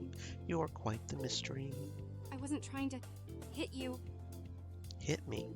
Really? Has she been living under a rock? I don't think you understood me, but don't worry about it. Anyway, did you have a good weekend? It wasn't good or bad. It was just like every other weekend. She obviously doesn't know how to string along a conversation normally. I should probably just try being more direct. Say, Maya, I'm interested to get to know you a little bit. Would it be okay if I asked you a few questions so I can do that? Okay. It appears I was right. She seems to respond much better to direct and upfront requests. This is probably the best way to deal with her from now on. How long have you been at the school for? I've been here since it opened. Is that right? I never noticed you before. I think most people don't notice me. That's quite sad. Where did you live before coming here? I had better get to class now. Oh, yeah, right. I had better not be late again either. Say, Maya, before you go, how much do you know about the Institute? Know about it? Yeah, we are trying to find out some more info on the research they do on us. Would you happen to know anything about it? Maybe, but I have to go to class now. Right. Want to meet me at break then? Huh? Okay then. Us college students are on the floor above you. Meet me at the start of lunch break in room 3A. Okay. Bye-bye. And just like that, she suddenly and abruptly leaves. I guess she doesn't like to be late. So, here's a quick recap of today's lesson. Your assessment is now live on the online portal. You have an option of answering one of 3 of the essay questions outlined in the submissions field. They are all on the nature of consciousness and how it relates to your special abilities. There are bonus marks available for those who manage to increase their R values within the assessment timeframe. So don't forget to continue your meditation exercises. Any questions? Okay then, class dismissed. Oh no, these assignments look really hard. I wouldn't worry too much about it, Isla. They They always make the essay questions sound harder than they actually are to answer. I sure hope so. It looks like that stupid R value thing is going to really screw me over again. Yeah, me too. It didn't cross my mind, but I guess Eris is in the same boat as me. We are both going to get deducted marks for showing no improvement in our R values. Though for her it is for very different reasons. My R value has always been high, but unlike the other students, I can't get it to improve. For Eris, though, she is just refusing to have her R value scanned at all. She hates her ability.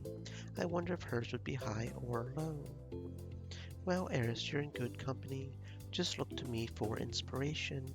I have never been able to get bonus marks, yet look at how well I am faring. I'm doomed. Doomed? What are you saying? Dang her icy soul, I'm just trying to make her feel better. Is a cold beverage really the only way to your heart? My heart? What? Damn it, that sounded so lame. What am I even saying? Well, at least she is back to acting like her old self after how she was acting the other day. Don't worry, Eris. Ignore Zeke. He's just trying to impress you. Shut it, Chase. How dare he use his ability against me like this? He's breaking the bro code. I'm going to get him back for this. Hey, let's go get some food. I'm starving. That sounds good to me. I'll come with. You guys go ahead. I'm meeting with Thread Girl I told you about. Oh, her. Maya, was it? Yeah, that's right. I told her to meet me here at the start of lunch. She's already late, so she'll probably be here any moment. I'm not waiting for you. Let's go. Yeah, I'm starving. I don't want them to run out of food downstairs. That's fine. You guys go on ahead. Zeke, why don't you invite Maya to join us tonight? Earlier in the day, we all decided to meet up again tonight to look for more clues. Our first meeting didn't lead to anything, but we are determined to find out who it was that left that strange letter, as well as the reasons behind their choosing to leave it there. Jace seemed particularly adamant that we had to meet up tonight. You said she has an ability about seeing threads. It could all be connected. So invite her along. She may be able to help us out in some way. All right, I'll ask her. Come on. Let's get you some food, Isla. The three head out towards the lower levels, whilst I stay behind in the room, where many of the other students have also remained to ask Miss Keller questions about our assignment. Where is Maya? It's well and truly into the lunch break now.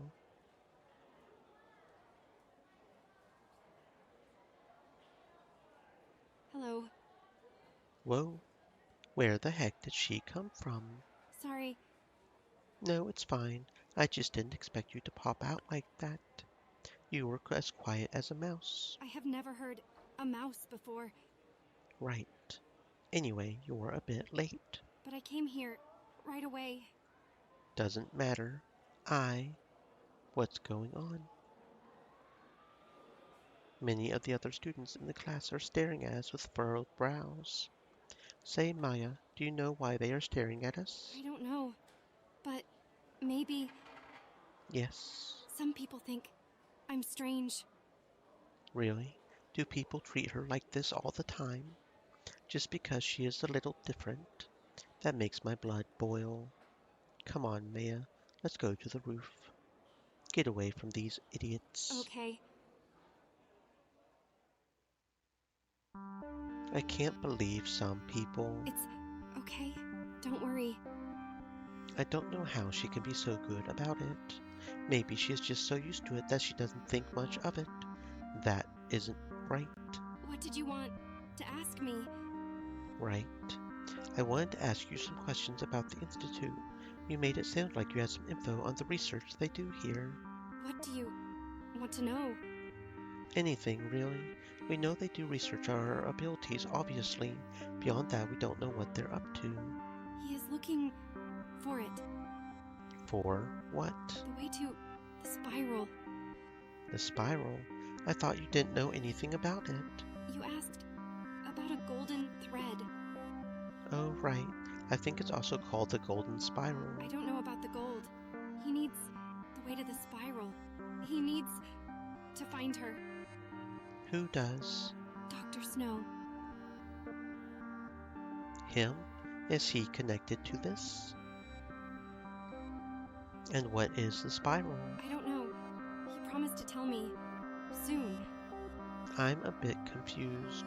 Why did he tell you this much? I am his subject.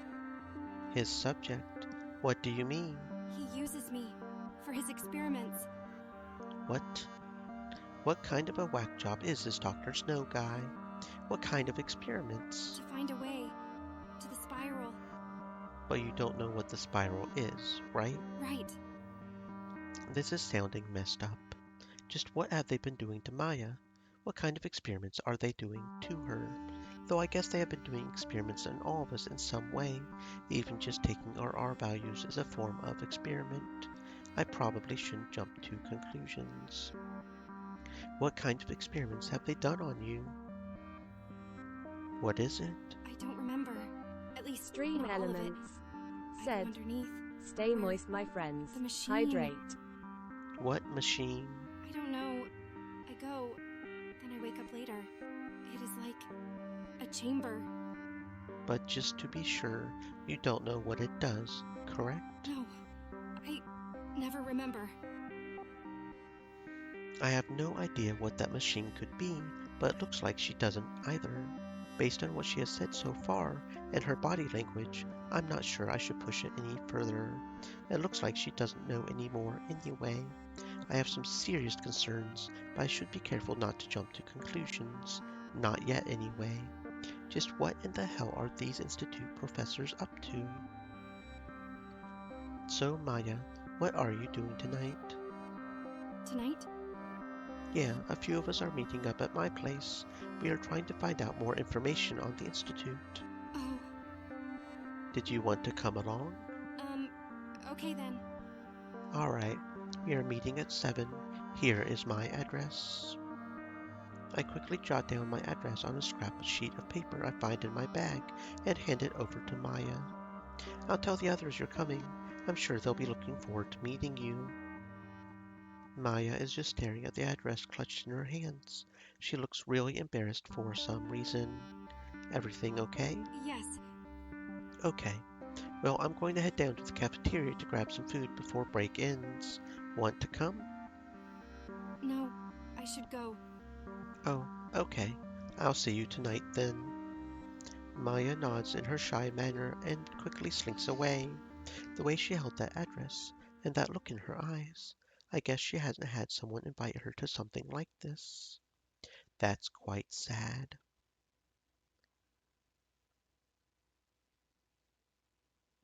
Another day done. I guess I should be getting... Zeke! Where the heck did she come from? Yes? Sorry if I startled you. I wanted to catch you earlier, but I got busy answering everyone's questions about the assignment. Do you have a second now? Yeah, sure. What is it? I got a visit from Dr. Snow this morning. Oh. Of course. He took our names, so I should have realized he would follow it up. He said he found you in a hallway on Saturday looking for your textbook. Yeah, that's right. You weren't actually looking for a textbook, though, were you? Of course we were. What do you mean? Damn it. She's on to us? It's not like I expected you to come out and tell me the truth. But all the learning materials for your classes are accessed through the online portal. We don't even have a way to supply the hard copy textbooks anymore. Crap. Well, Listen, Zeke, let me give you a warning. You don't want to get caught snooping around the Institute. The political climate around your special abilities is tense right now. As a result, the Institute is very careful about their research and very protective about information leaking. I don't know what you were doing here on a Saturday, and I get the feeling you aren't about to tell me. So I will warn you just the once in very clear terms. It'll go very badly for you if you're found snooping into matters that aren't for you students. Stick to your studies and don't poke your nose where it doesn't belong. Is that clear? is that a threat? Is she trying to intimidate me? Or is this an actual warning to protect me? I can't tell which it is from her body language. She is speaking in a very matter-of-fact way. I understand. The Institute is a powerful organization. They won't hesitate to expel you if needed. They cannot run risks given the position they're in. Yes, miss. Sorry about that. As long as you understand, then that is enough for me. Why isn't she leaving? Is that all? Zeke, have you really been practicing your meditation exercises? Your R value hasn't changed at all. I tried for years. Mine won't change. You shouldn't give up, though. You never know if... No. My foot stomps the pavement, letting out my frustration almost involuntarily. Why does she have to push me like this? Why does every instructor I have feel the need to go over the same things again and again? Why won't you people give it a rest? Do you really think I haven't tried? Do you know how many years I've been at the Institute for now? Listen, we are more than guinea pigs for your damn research. We didn't choose to have these abilities. It's enough to be frowned upon in the streets for being part of the Institute and the stigma that follows us around. On top of that, we don't need to be constantly pushed and assessed by you like we are aliens, or like it is some game. I'm practically shouting now. Damn it! Why does she have to corner me like this? Zeke, Calm it, Zeke. What the hell is wrong with you? Sorry, I shouldn't have yelled like that. I'm probably about to get in a whole lot of trouble now. This sucks. It sounds like it's been really tough for you. She isn't mad at me? Zeke, it's my job to educate you and get your R values up. But don't think I don't care. We all do what we have to do. What does she mean by that? She says it so despondently. It's my role to keep pushing. It's yours to keep trying. That's just the way it is. It's just how the board has been set. Do you understand? That is such a strange way of putting it. What does she really mean by that? I guess so. All right. Well, I had better keep moving. I'll see you tomorrow. And just like that, off she goes. I swear for a moment I saw the cracks in the mask she wears as our instructor, but I'm not sure what it was I saw underneath.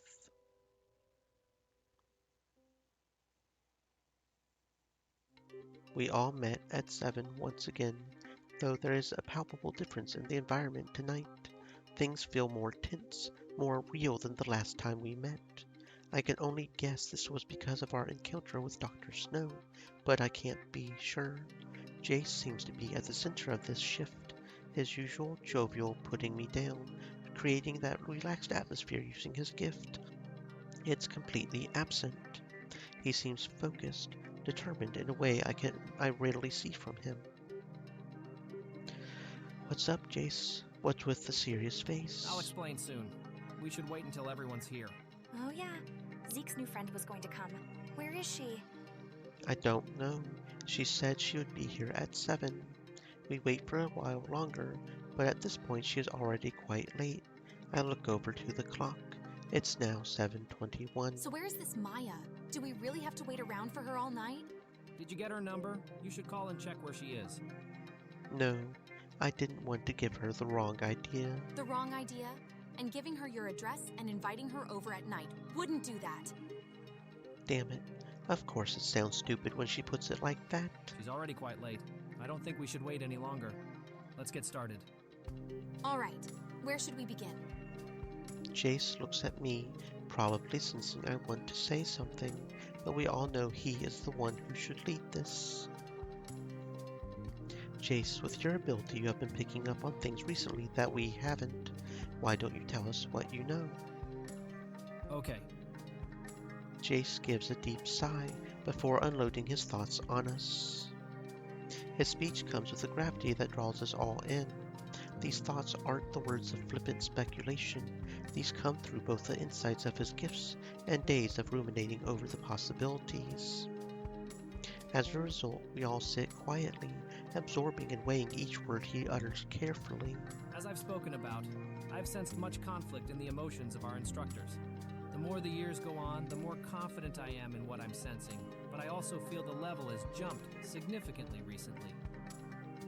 Jace already said this last time, that although he sensed that conflict, he couldn't be sure what it signified. The odd letter we received seemed to confirm that something was going down at the Institute. Our recent encounter with Dr. Hendra Snow brought a new perspective to it all. What do you mean, a new perspective? Unlike the other staff, I didn't sense any conflict in him. What I sensed was completely different. It was Scary. I thought he was scary too. How so? What was scary about it, Jace? The weight of emotion I felt in him was like nothing I can describe. It was unbearably heavy. It felt like everything all at once. And at the bottom of it all, a cold resolve I can't put into words. Everything at once. A cold resolve? He wasn't conflicted. He was beyond that point. I can't imagine what drove someone to become like that, but he's different to the others. My hunch is that he's at the center of this somehow. That doesn't surprise me.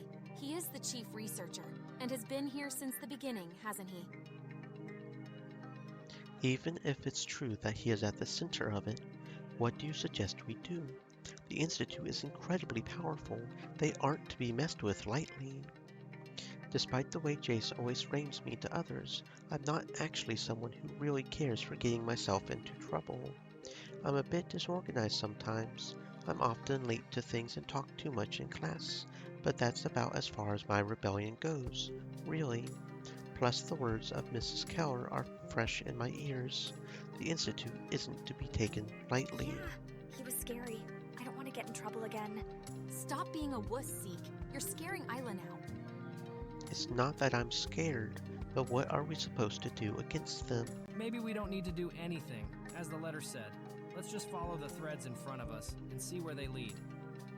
Despite my reservations, I would be lying if I said I wasn't intrigued. I just don't want the hassle of screwing up the life I already have for no good reason. Being expelled seems like a major hassle. On the other hand, investigating a shady conspiracy is quite alluring, provided we don't get caught. What are you suggesting we do, Jace? We're going to the Institute to break into Dr. Snow's office. What? Why is nobody else acting surprised by this? I like it. How are we going to get in, though? Trust Eris to like it. She's always been bent on exposing them. I'm just surprised Isla didn't react a little more strongly. This afternoon, at the end of school, I took Isla with me back to the corridor that links our building to the research offices. Then we waited until the last staff member went back through the door. I see. Using Isla's ability, they could sense someone coming and hide at the right moment. That way they could time everything perfectly to avoid being seen. I ran and caught the door before it locked, then wedged a playing card in it to stop the lock from engaging properly. So we can make it into one of the research buildings from the school building. But wouldn't each individual office also be locked, though? Probably. I don't really know what will be on the other side. Still, we only have tonight to check it out. Come tomorrow morning, someone will use the door and the card will slip out from the lock. If we want to do this, now is the time. What about security cameras? I don't want to get in trouble. I've done a bit of scouting already. The security cameras seem to only be on the front entrances to the research buildings. But since we aren't going through the front door, we won't be seen. Why wouldn't they have more cameras? It isn't like they don't have the money. The best way to keep things a secret is to not record anything in the first place. Cameras can be hacked, or the footage subpoenaed by law enforcement. Instead, they use electronic locking systems and key scanners to monitor who goes through various doors. Jace has really done study on this, but that is no surprise. He wouldn't suggest us doing something like this without thinking through all of its facets. The fact that Jace is suggesting this at all in itself says a lot. So, are we all in?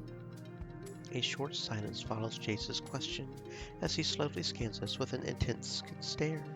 I don't actually have a choice here. If you're game, Jace, then so am I. Although it's kind of scary, I'm equally excited by the thought of what we are about to do. I don't know if that's just a childish or a rational response, but I'm definitely not going to back out of something Jace is game for. He would never let me live it down anyway. You never needed to convince me. Let's go. And you, Isla? I'll go, but only on one condition. Which is? You have to promise to listen to me if I sense someone coming. Fair enough point, Isla. When we go, stay at the back, and if you sense someone coming, warn us. We'll follow your lead. Okay, that's good. In that case, I'll come then. With Isla's ability on our side, it lowers our risk of getting caught. I'm sure Jace has also factored this into his plan. I guess there is no point hanging around here then. Maya clearly isn't coming. Alright everyone, let's head out.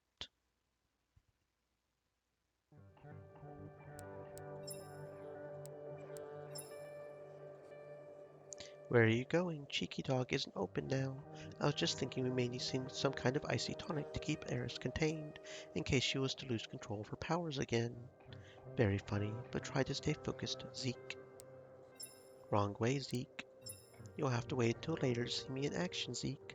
Seriously, stay on task, Zeke. Okay, so it gives you the illusion of being able to do multiple things, but you can't actually do multiple things. That's interesting. So that makes me wonder if on the day when we go to watch the arcade and Cheeky Dog was an option, if it's actually an option, you know what I mean? It would be super creepy if we were yeah, Maya would... Well, then again, maybe she knows we're coming here because of threads of fate or something. We approach the gate. How do we get in? I left one of the fire exits on the far side slightly ajar. Follow me. Taking the small passage between the two wings of the building, we enter the small, inconspicuous fire entrance that was only partially closed. We slowly and quietly make our way through the dark building, careful not to turn on the lights for fear of alerting people to our presence. This place is so creepy at night. She's right. In this quiet darkness, the tone over this building completely changes. Eventually, we arrive at the corridor connecting the two buildings. It's much easier to see in this section of the building. It appears there is a fixed low-level lighting kept here overnight. Okay, it's the moment of truth. Let's hope it's still there. We slowly move our way towards the reinforced glass doors before us. Is it still there? You better believe it. Jace gives us a relieved smile as he gently and quietly opens the door. As he does so, a playing card drops to the floor that prevented the lock from engaging. Better take this with us. I bend over and pick up the playing card and pocket it. We don't want them finding this on the floor on the off chance they connect the dots. Jace begins to creep forward to go through the now open door when Eris stops him with a warning. Stay alert. It may be late on a Monday, but there's a chance some are still working back. True.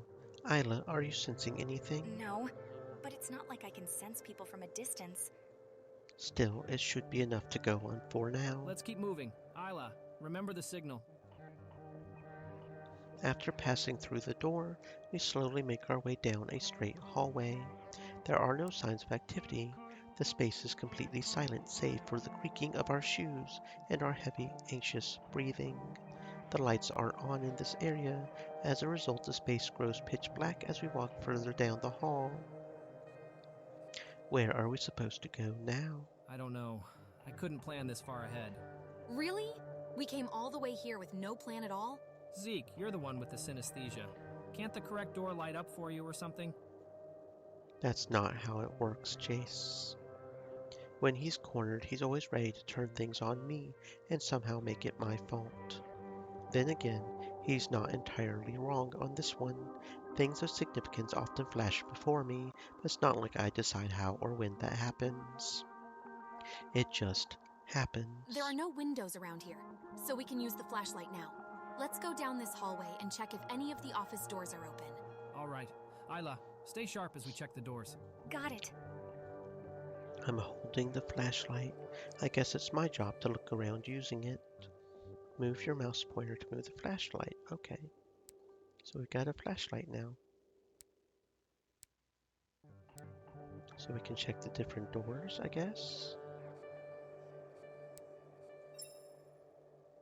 It's locked. All these doors have the same electronic key entry locks. I assume they auto-lock when closed. Probably. It doesn't help that my synesthesia isn't lighting up right now. I wonder why. We shouldn't give up. Let's keep searching. This door is locked too, and still nothing from my synesthesia. Where else could I look? There must be something I'm missing.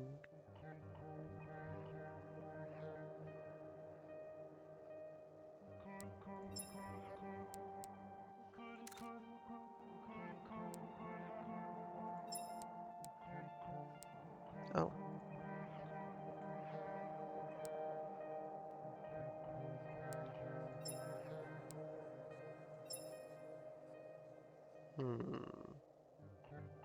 Okay, so there's something we're missing, I guess.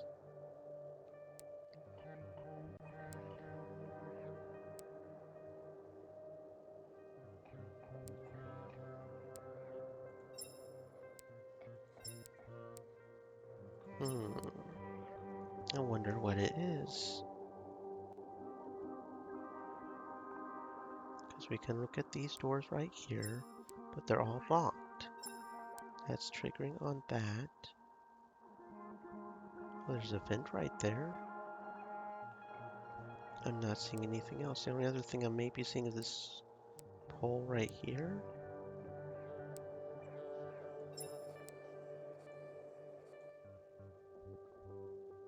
I'm genuinely not seeing anything else, though.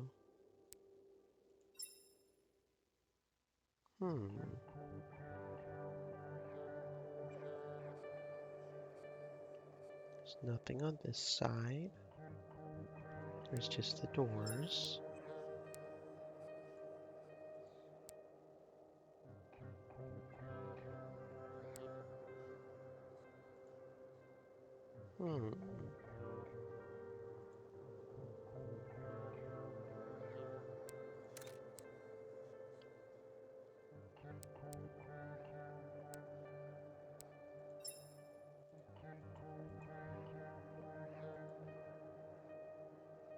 Okay, I'm genuinely confused at this point. I'm genuinely confused at this point.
What's this on the door?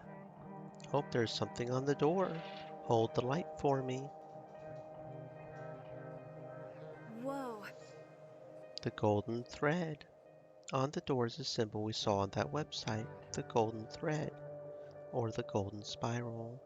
Was there really some significance in what we read on that website? Could that be what the letter meant? Was it trying to lead us to this office? I don't get it. Why go to all that trouble to do it this way? That doesn't make sense. Who knows? There's only one way to find out the truth, and that's to check this office. That's true, but how are we going to get in? This office, like all the others, is electronically locked, and we don't have the code to get in. Wait, no way! I exclaim in shock as the flashing color beneath grabs my attention. What is it? My synesthesia is kicking in on the keypad. What? Really? Yeah, I can see colors overlaying the numbers. I don't get it. Why would your synesthesia be doing this now? That's a good question. It doesn't appear to be kicking in on any of the other keypads on the other doors either. It's convenient. Maybe a little too convenient. Not that I have any reason to be complaining. You only see colors though, don't you? Could your synesthesia help you get the right code? I don't know. Maybe something about these colors I'm seeing can help me figure out the right combination. It makes sense. Each keypad number is an object, and when your synesthesia kicks in, it often detects significance in objects, right?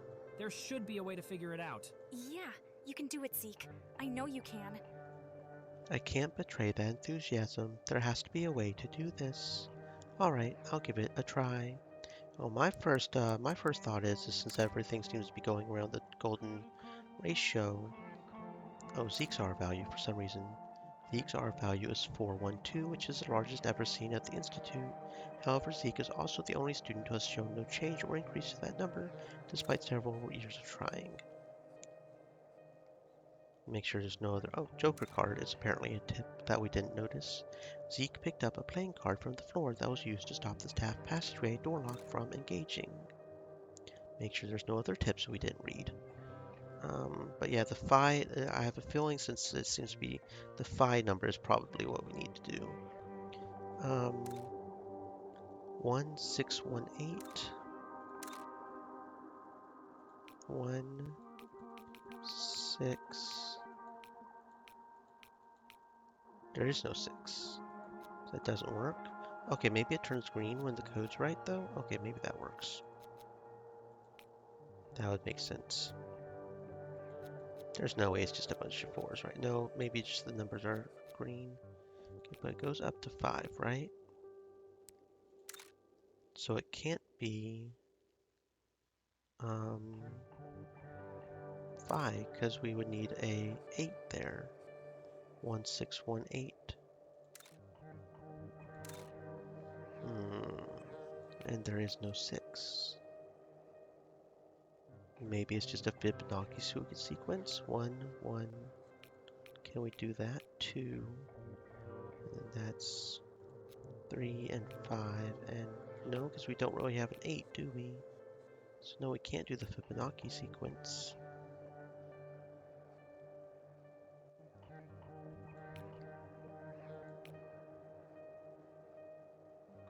Okay, oh, hold up. The numbers, okay, oh, yellow, okay, I got it. 2 purples here. There is no purple. God damn it. And it's sort of a blue turquoise here. There is no purple though. What makes purple? Red and blue? Red and blue. So maybe this is actually turquoise and that's red and green?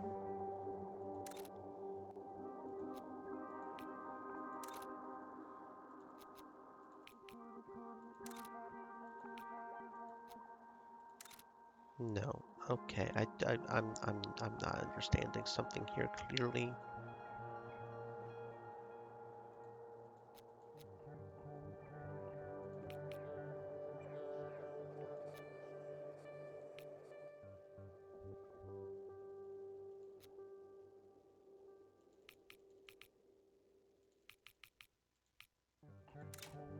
Okay. You did it. Yeah, I don't know.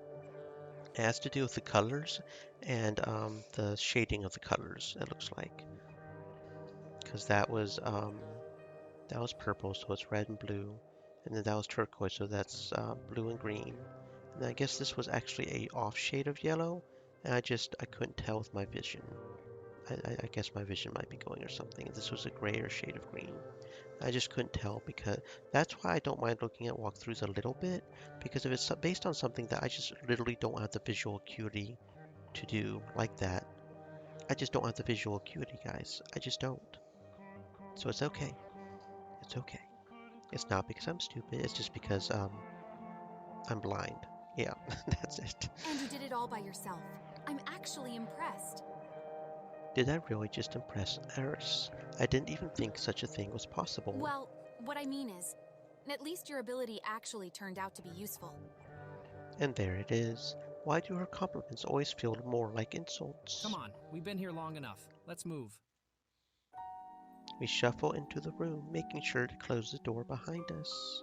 In the darkness it is hard to tell, but appears to be an office with a musky smell, filled mostly by the large desk at the center that we gather around. What a strange room. It looks like he really loves old creepy books. We shouldn't take longer than we need. Let's see what we can find.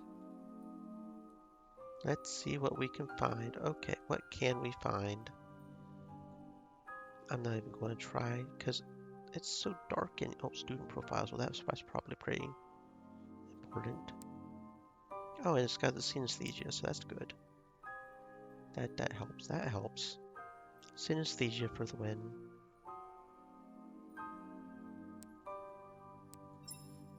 Who is this? Picking it up and aiming the flashlight down, I read the words contained below the photo to the group. Dr. Javier Crane, Composite Research Team Leader. I guess this must be his office, if his lanyard was just sitting here. Never heard of him. Have any of you? No, nope. No, but I don't know most of the researchers here. I only know the ones who teach our classes. And what is this composite research? I don't know, but maybe we will get a better idea by looking around a little more. Maybe so, maybe so. Oh, synesthesia right there. And there. Student profiles. What is this? Jace looks over my shoulder as he begins to read aloud the cover page. R-value profile reports and phi approximation. Am I the only one who has no idea what that means? None of us do yet, Isla. Let's keep reading, Zeke. Crowding close around me as they look. Oh, thank you very much for the head pats. I began to read the opening page. R-value profile reports and phi approximation. Confidential. The following report contains the R-value profiles of the current batch of test subjects. Subsequent testing of resonance increased methods and its correlation to genetic phi approximation markers aim to better describe how to achieve higher phi resonance. At this point, no clear pathway to achieve the perfect analog has been found. The genetic markers of phi expressed in the golden spiral remain the only method that can predict latent abilities with expressed abilities, to which it appears we cannot suppress these genetic markers. Was any of that English? That opening line, it called us a batch of test subjects. I don't like this at all. It also mentions phi and the golden spiral. Could this really all be related to what we found out on that website? I mean, we found the symbol on the door to the office. I doubt it's all a coincidence. I think you're right. And I think I have an idea what the report summary means. But first, let's read a little more to be sure. Damn, she really is smart. I was with Isla on this one. I had no idea what it was saying, and I'm normally quite good at picking up on things. Oh well, as they say, better to remain silent and be thought a fool than to open your mouth and remove all doubt. I can't let the Ice Queen have one up on me.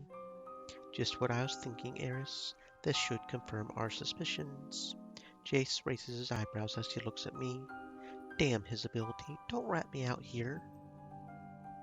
Clearing my throat, I turn the pages and speak out confidently what I see. Okay, the report has... What do these symbols mean?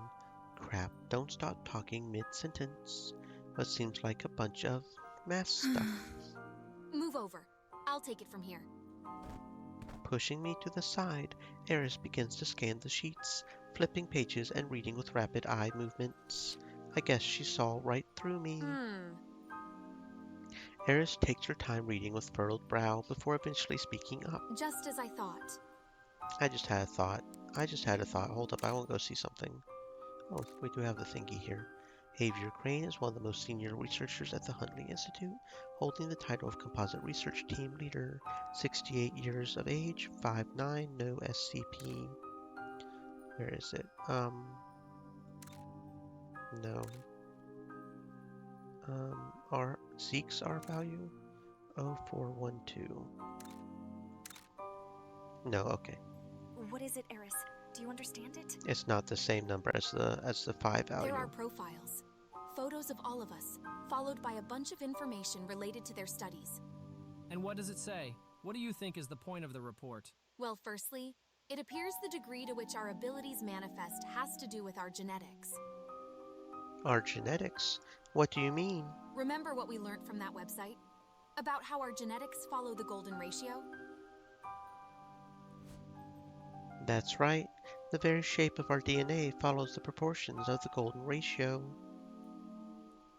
I remember, but what does it have to do with our abilities? Well, it's more accurate to say our DNA closely approximates the golden ratio. It's never absolutely perfect. According to this report, the closer our DNA matches the golden ratio, the stronger and more pronounced our special abilities would be. In other words, it gives us a higher R value. Really? So our R values are related to how closely our DNA matches the golden spiral? Well, I don't get it. If it's all our genes, then why do they get us to do those exercises to increase our R values? We can't change our DNA by meditating. I'm not sure. Maybe the report is suggesting that our upper limit to our abilities is genetically determined. But maybe there is some wiggle room because of other factors. So people like us have special abilities all because of our DNA. It still doesn't quite add up, though. But how does our DNA being close to some ratio give us abilities in the first place? What even is this golden spiral that would do that? I don't know. It's not written directly in the report. It must be assumed knowledge. Eris pauses as she stares into the floor for a moment in deep concentration. You're right, though. There must be something more to this golden spiral that would create this effect. There has to be a reason this kind of resonance with our abilities would occur. Let's keep looking then, see what else we can find.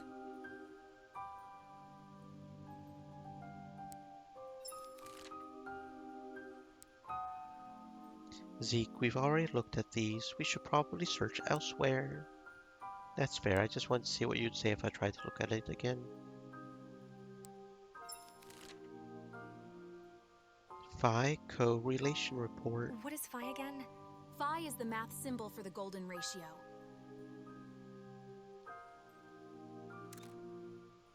Oh yeah, the spirally thing found everywhere in nature from that website.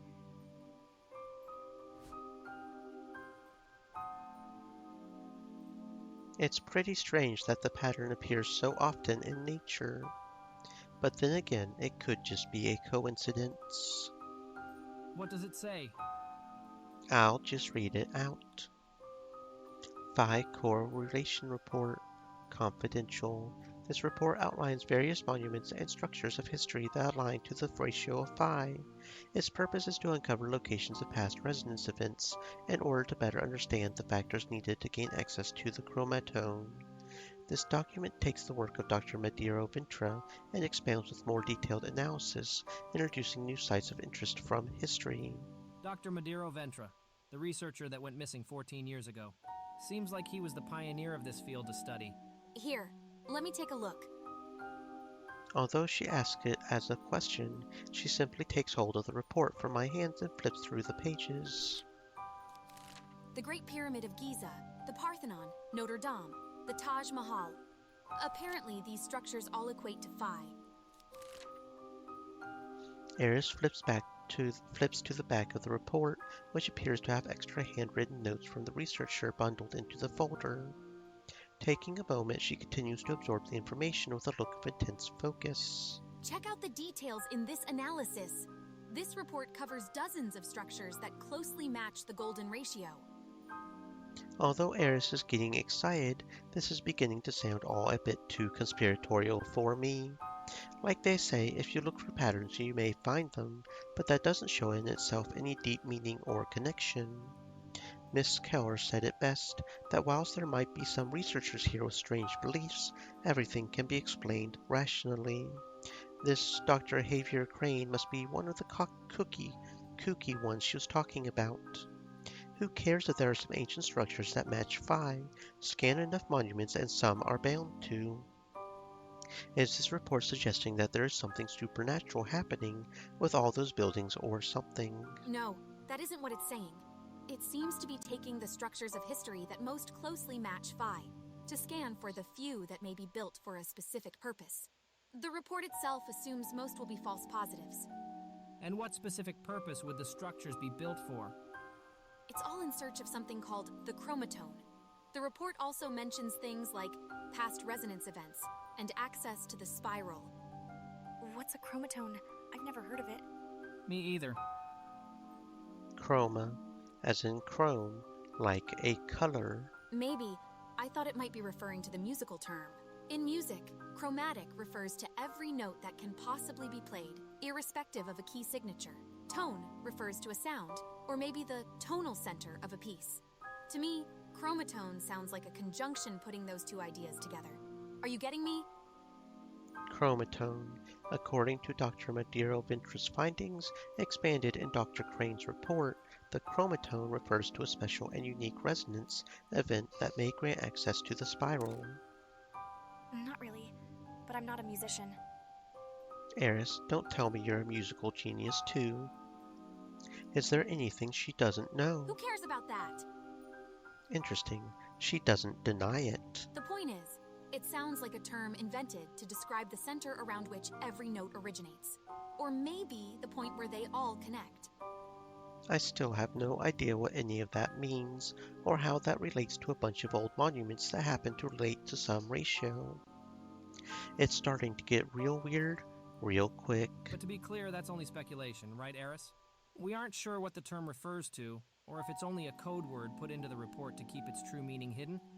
I guess so. There does seem to be some theme to the language here, though. Words like resonance also have a musical connection. Whatever it means, one thing we know is that you're searching some old buildings for something to do with that spiral. That's one way of putting it. Though you aren't wrong. I guess that's all we can be sure of at this stage. Right. Well, let's keep looking around. I'm sure there's more to discover in this office.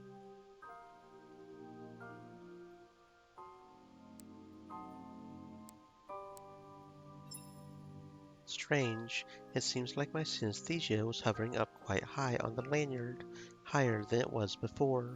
It even looked a little different. Wait, is that? Look, I think that's a security tag attached to his lanyard. Maybe we could take it off to get through that door. Stealing a security tag could get us in a lot of trouble. Eris walks over and without hesitation takes the security tag off the lanyard, placing it on the table before me. We don't want to rely on that card trick again to get into this building. This is a much better option. Take it, Zeke. I want to stop myself, but I almost feel compelled to take it. There must be a reason my synesthesia was lighting up on it.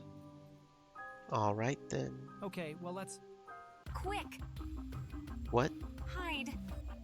Right, her ability. Someone must be coming. In here! Against the far wall are some storage units. We frantically pile into it as quickly and quietly as possible. We just barely manage to get to the door closed when we hear someone enter the room. With the door closed, it is pitch black in the storage unit. We only just barely fit in this cramped small space, as we all try to breathe as quietly as possible. The girls, and presumably Jace, are all pressing against me, though I can't tell who is who or where I'm even pressed against, though it does feel oddly soft. This is weird. Damn it. Nobody told me how hard it is to breathe quietly when you're so nervous. We then hear what sounds like a rattling. To my mind, I can only guess he's picking up the lanyard on the desk. We then hear a quiet muttering, though given our position we can't see the face it belongs to. Did he notice the security tag is missing? Or maybe something else? As we wait what seems to be an eternity, but is likely only half a minute or so, we again hear the door open and footsteps leaving the room. Jace slowly slides the door open a sliver and peers back into the office. Okay, I think it's clear now. We bumble out of the unit. I take a deep gasp as I am finally able to breathe a full lung's worth of breath. We need to get out of here right now. If he noticed something was up, he may be going to get security. Right, let's go. Isla, you lead the way and tell us if you sense anything. Okay, got it. You can count on me. Let's get out of here.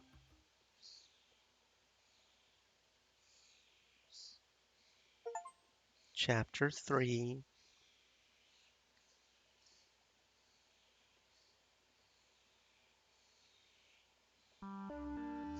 This image, this sequence. I know it well. It was a recurring dream I had as a kid, only I had forgotten it. No, rather, I had forced myself to forget. I would often see the image when I closed my eyes. Whenever the dark greeted me, so too did the image. So I would leave the light on at night and my eyes open for as long as I could to avoid it, only for it to find me again when I inevitably fell asleep. It was the spiral. Somehow I perceived that I was within it, and as it weaved and twisted, I knew I was completely trapped. Endless repetition, always traveling yet never arriving, always seeking but never finding, kinetic claustrophobia, open entrapment. I felt that I descended on the ridges of the spiral for an eternity. As the winding spiral weaved down into the deep abyss below me, I was never sure what I feared more, that there was no end to the hellish repetition, or that something lurked at the bottom. Was it the eternal or the finite I truly feared? Could I escape the spiral? As yet I had only put it out of my mind, but now one thing had become clear. Bury my head in the sand as I may, it has still gripped me. This twisting black hole under whose gravity no light could ever escape. I have to escape. I need to escape. I have to find a way to free myself from this spiral. Whatever that means.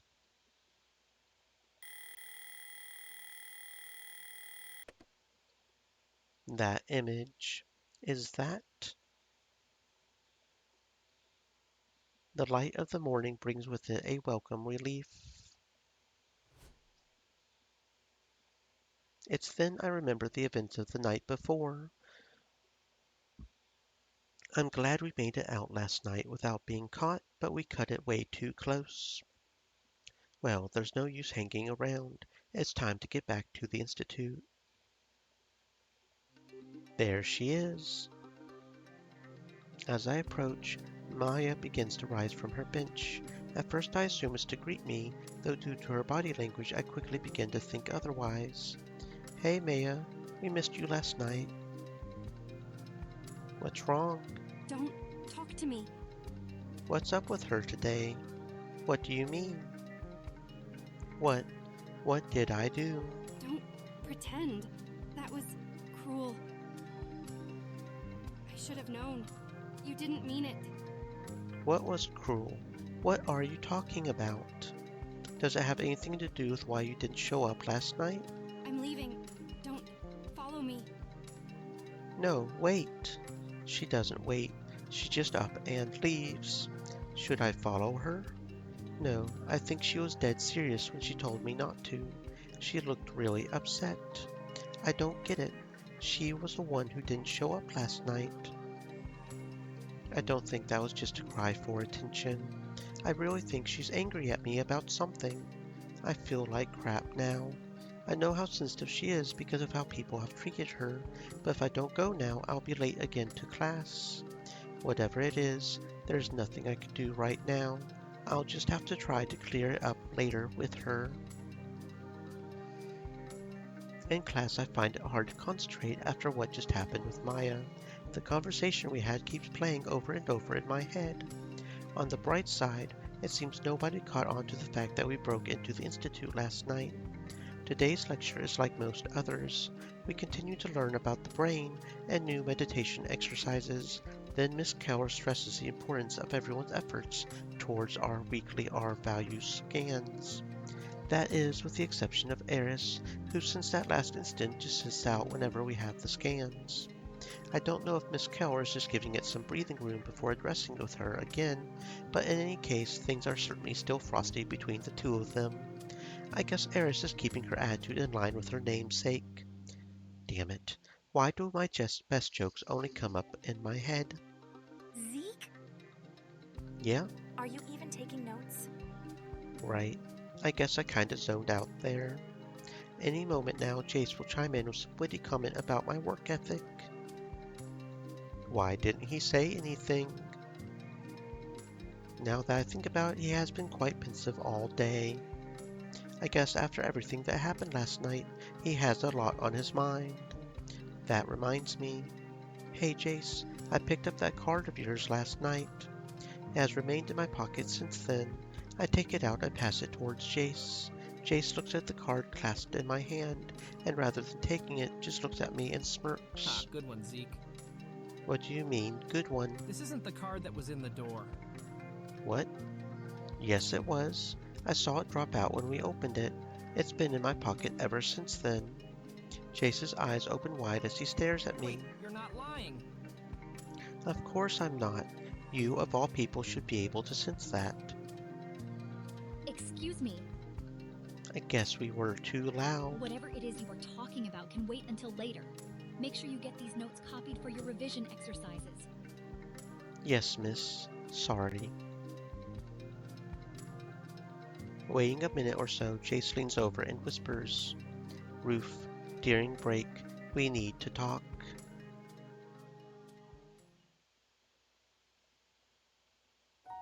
The four of us gather on the roof at the end of class. Zeke, show me that card.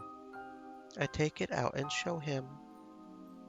This is it. And you're absolutely certain this is the very same card that dropped out of the lock of the door last night?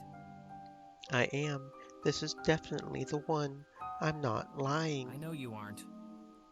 Jace pauses and looks to the floor in thought. A joker. I love getting that card in Royal Rumble. Royal Rumble is a popular card game containing the hands of poker mixed with the rules of Snap. But why do you look so worried about it, Jace? This isn't the card I put into the lock yesterday afternoon.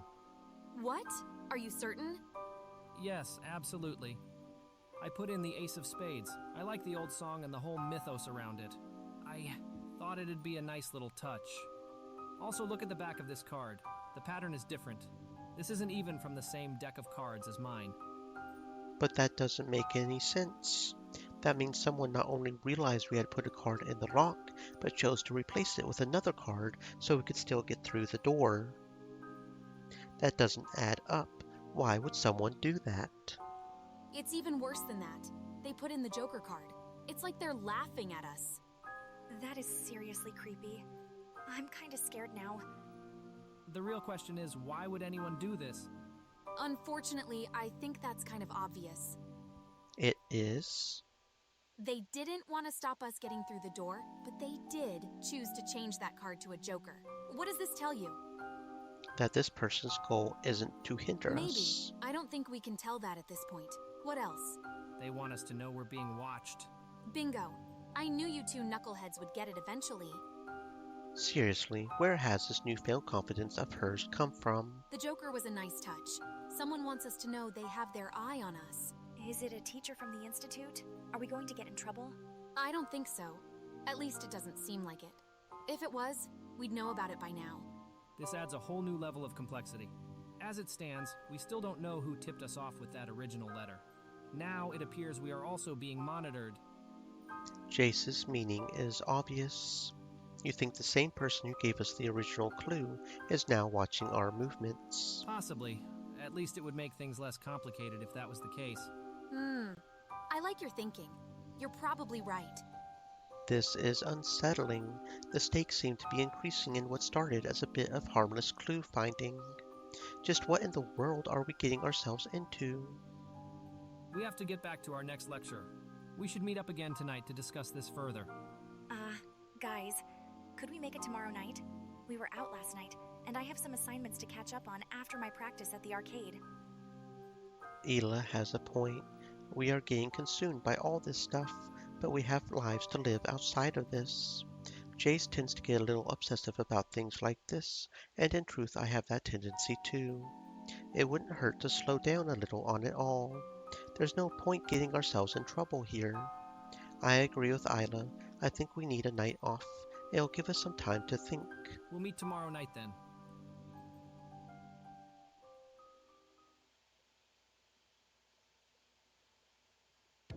Another day down. Where to now? I'm glad classes are finally over for the day. I wonder why Maya was so upset with me earlier. I'll have to talk to her about it the next time I see her.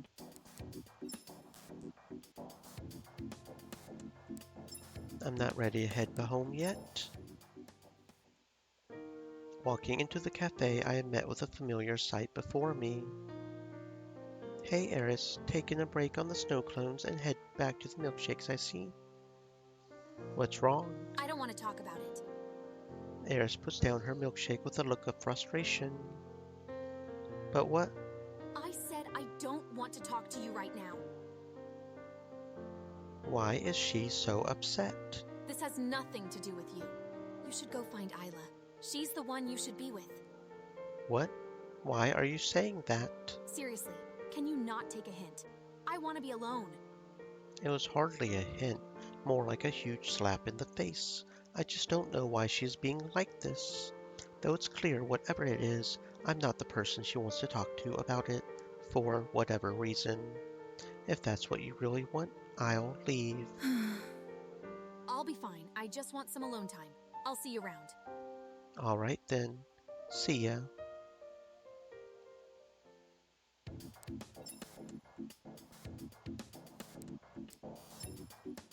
Isla's house. I should try knocking. I guess nobody is home right now. I wonder where Isla could be. Those strange lights are still there. Is she not in the arcade? I kinda assumed she was in the arcade, honestly. Zeke? Yeah. That scared the crap out of me. I know you can sense my coming and all, but I don't have that same luxury. Besides, a stalker's strength should lie in their secrecy. Sorry. Anyway, how's the practice going? Pretty well. I didn't have a lecture this afternoon, so I've been at it for a while now. I was about to head home and finish off my assessment task. I'll walk you home then. Okay. Another tranquil afternoon walk between the two of us. Now that I think of it, these walks were the only time I feel peace like this. I haven't really considered that before. So how is your run going at the arcade? How many records to go? I have 6 to go. I'm going to do 3 this Saturday, and then finish off the remaining 3 the following week. How do you think you'll go? Are any of them particularly challenging? Most of them are fine, with one exception. Oh yeah? What's that? Space Enforcers. Space Enforcers was a popular space shooter game first released in 1978. The goal is to shoot down the coming alien spacecraft who are attacking from another planet. The game was released as an arcade game and subsequently released on at-home systems, such as the Atari. Space Enforcers, they still have that? Yes, it's one of their retro machines. I'm not very good at it. Most of the games rely on physical coordination and split-second timing. Even the other retro-style games like Street Battler give a big advantage if you can sense what is upcoming. Although Space Enforcers would be similar, it is such a classic game that its best players have memorized the movement patterns of the enemy ships to an incredible degree. Trying to remember all the variations gets me all twisted in my head, and I make mistakes. Not to mention the record by Graybeard is ridiculous. Graybeard. Arriving at the top of the hill, Isla turns to answer my question. Yes, Graybeard is the one I mentioned last time. He used to hold most of the records at the arcade. His record on Space Enforcers was probably his most impressive of them all. Graybeard is the gaming name of the person who held most of the records at Gus's arcade before Isla began her run. Most of his records stood for many years before Isla began beating them. She seems to be lacking confidence. This is my moment. Fear not, has your coach ever failed you before? Uh-huh. Damn it, I came on too strong again. She looks startled. I need to work on getting the perfect vocal inflection for these moments. Well, I can't stop now. I said fear not. I've got experience with that game, and I'm pretty good at memorizing patterns. I'll coach you. Really? Are you sure? Of course. We can't have you fall at the final hurdle, can we? Think of your adoring fans. And you're sure you're good enough to help? Definitely. I wouldn't be much of a coach otherwise, would I? Okay then. Thanks, Zeke. Crap. I better find an emulator online and touch up on my own skills. Thanks for walking me back. No problems. How are your parents going? It's been a while since I've seen them. Yeah, good thanks. I'm surprised I haven't seen them at any of your runs. Are they planning on coming this Saturday? Are you going to be coming this Saturday, Zeke? I guess so. I can't think of anything else I have on. Good. Why don't we talk about it then, after my run? Oh, okay. Sure, if you want. I wonder what she wants to talk to me about. I'd better get started on this assessment. Okay, we can talk tomorrow about finding a time for your coaching. Sounds good. See you tomorrow. Bye, Isla. Time to go practice some Space Enforcers. As they say, a teacher only needs to be one step ahead of their pupil to have something of value to share. I've got to fake this with style.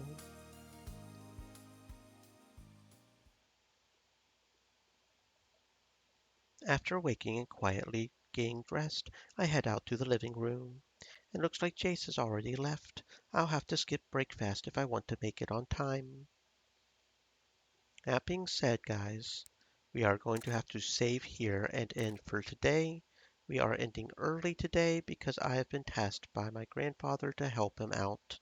I guess he needs to go get some groceries, and him having a bad back, I guess he's getting a whole bunch of groceries.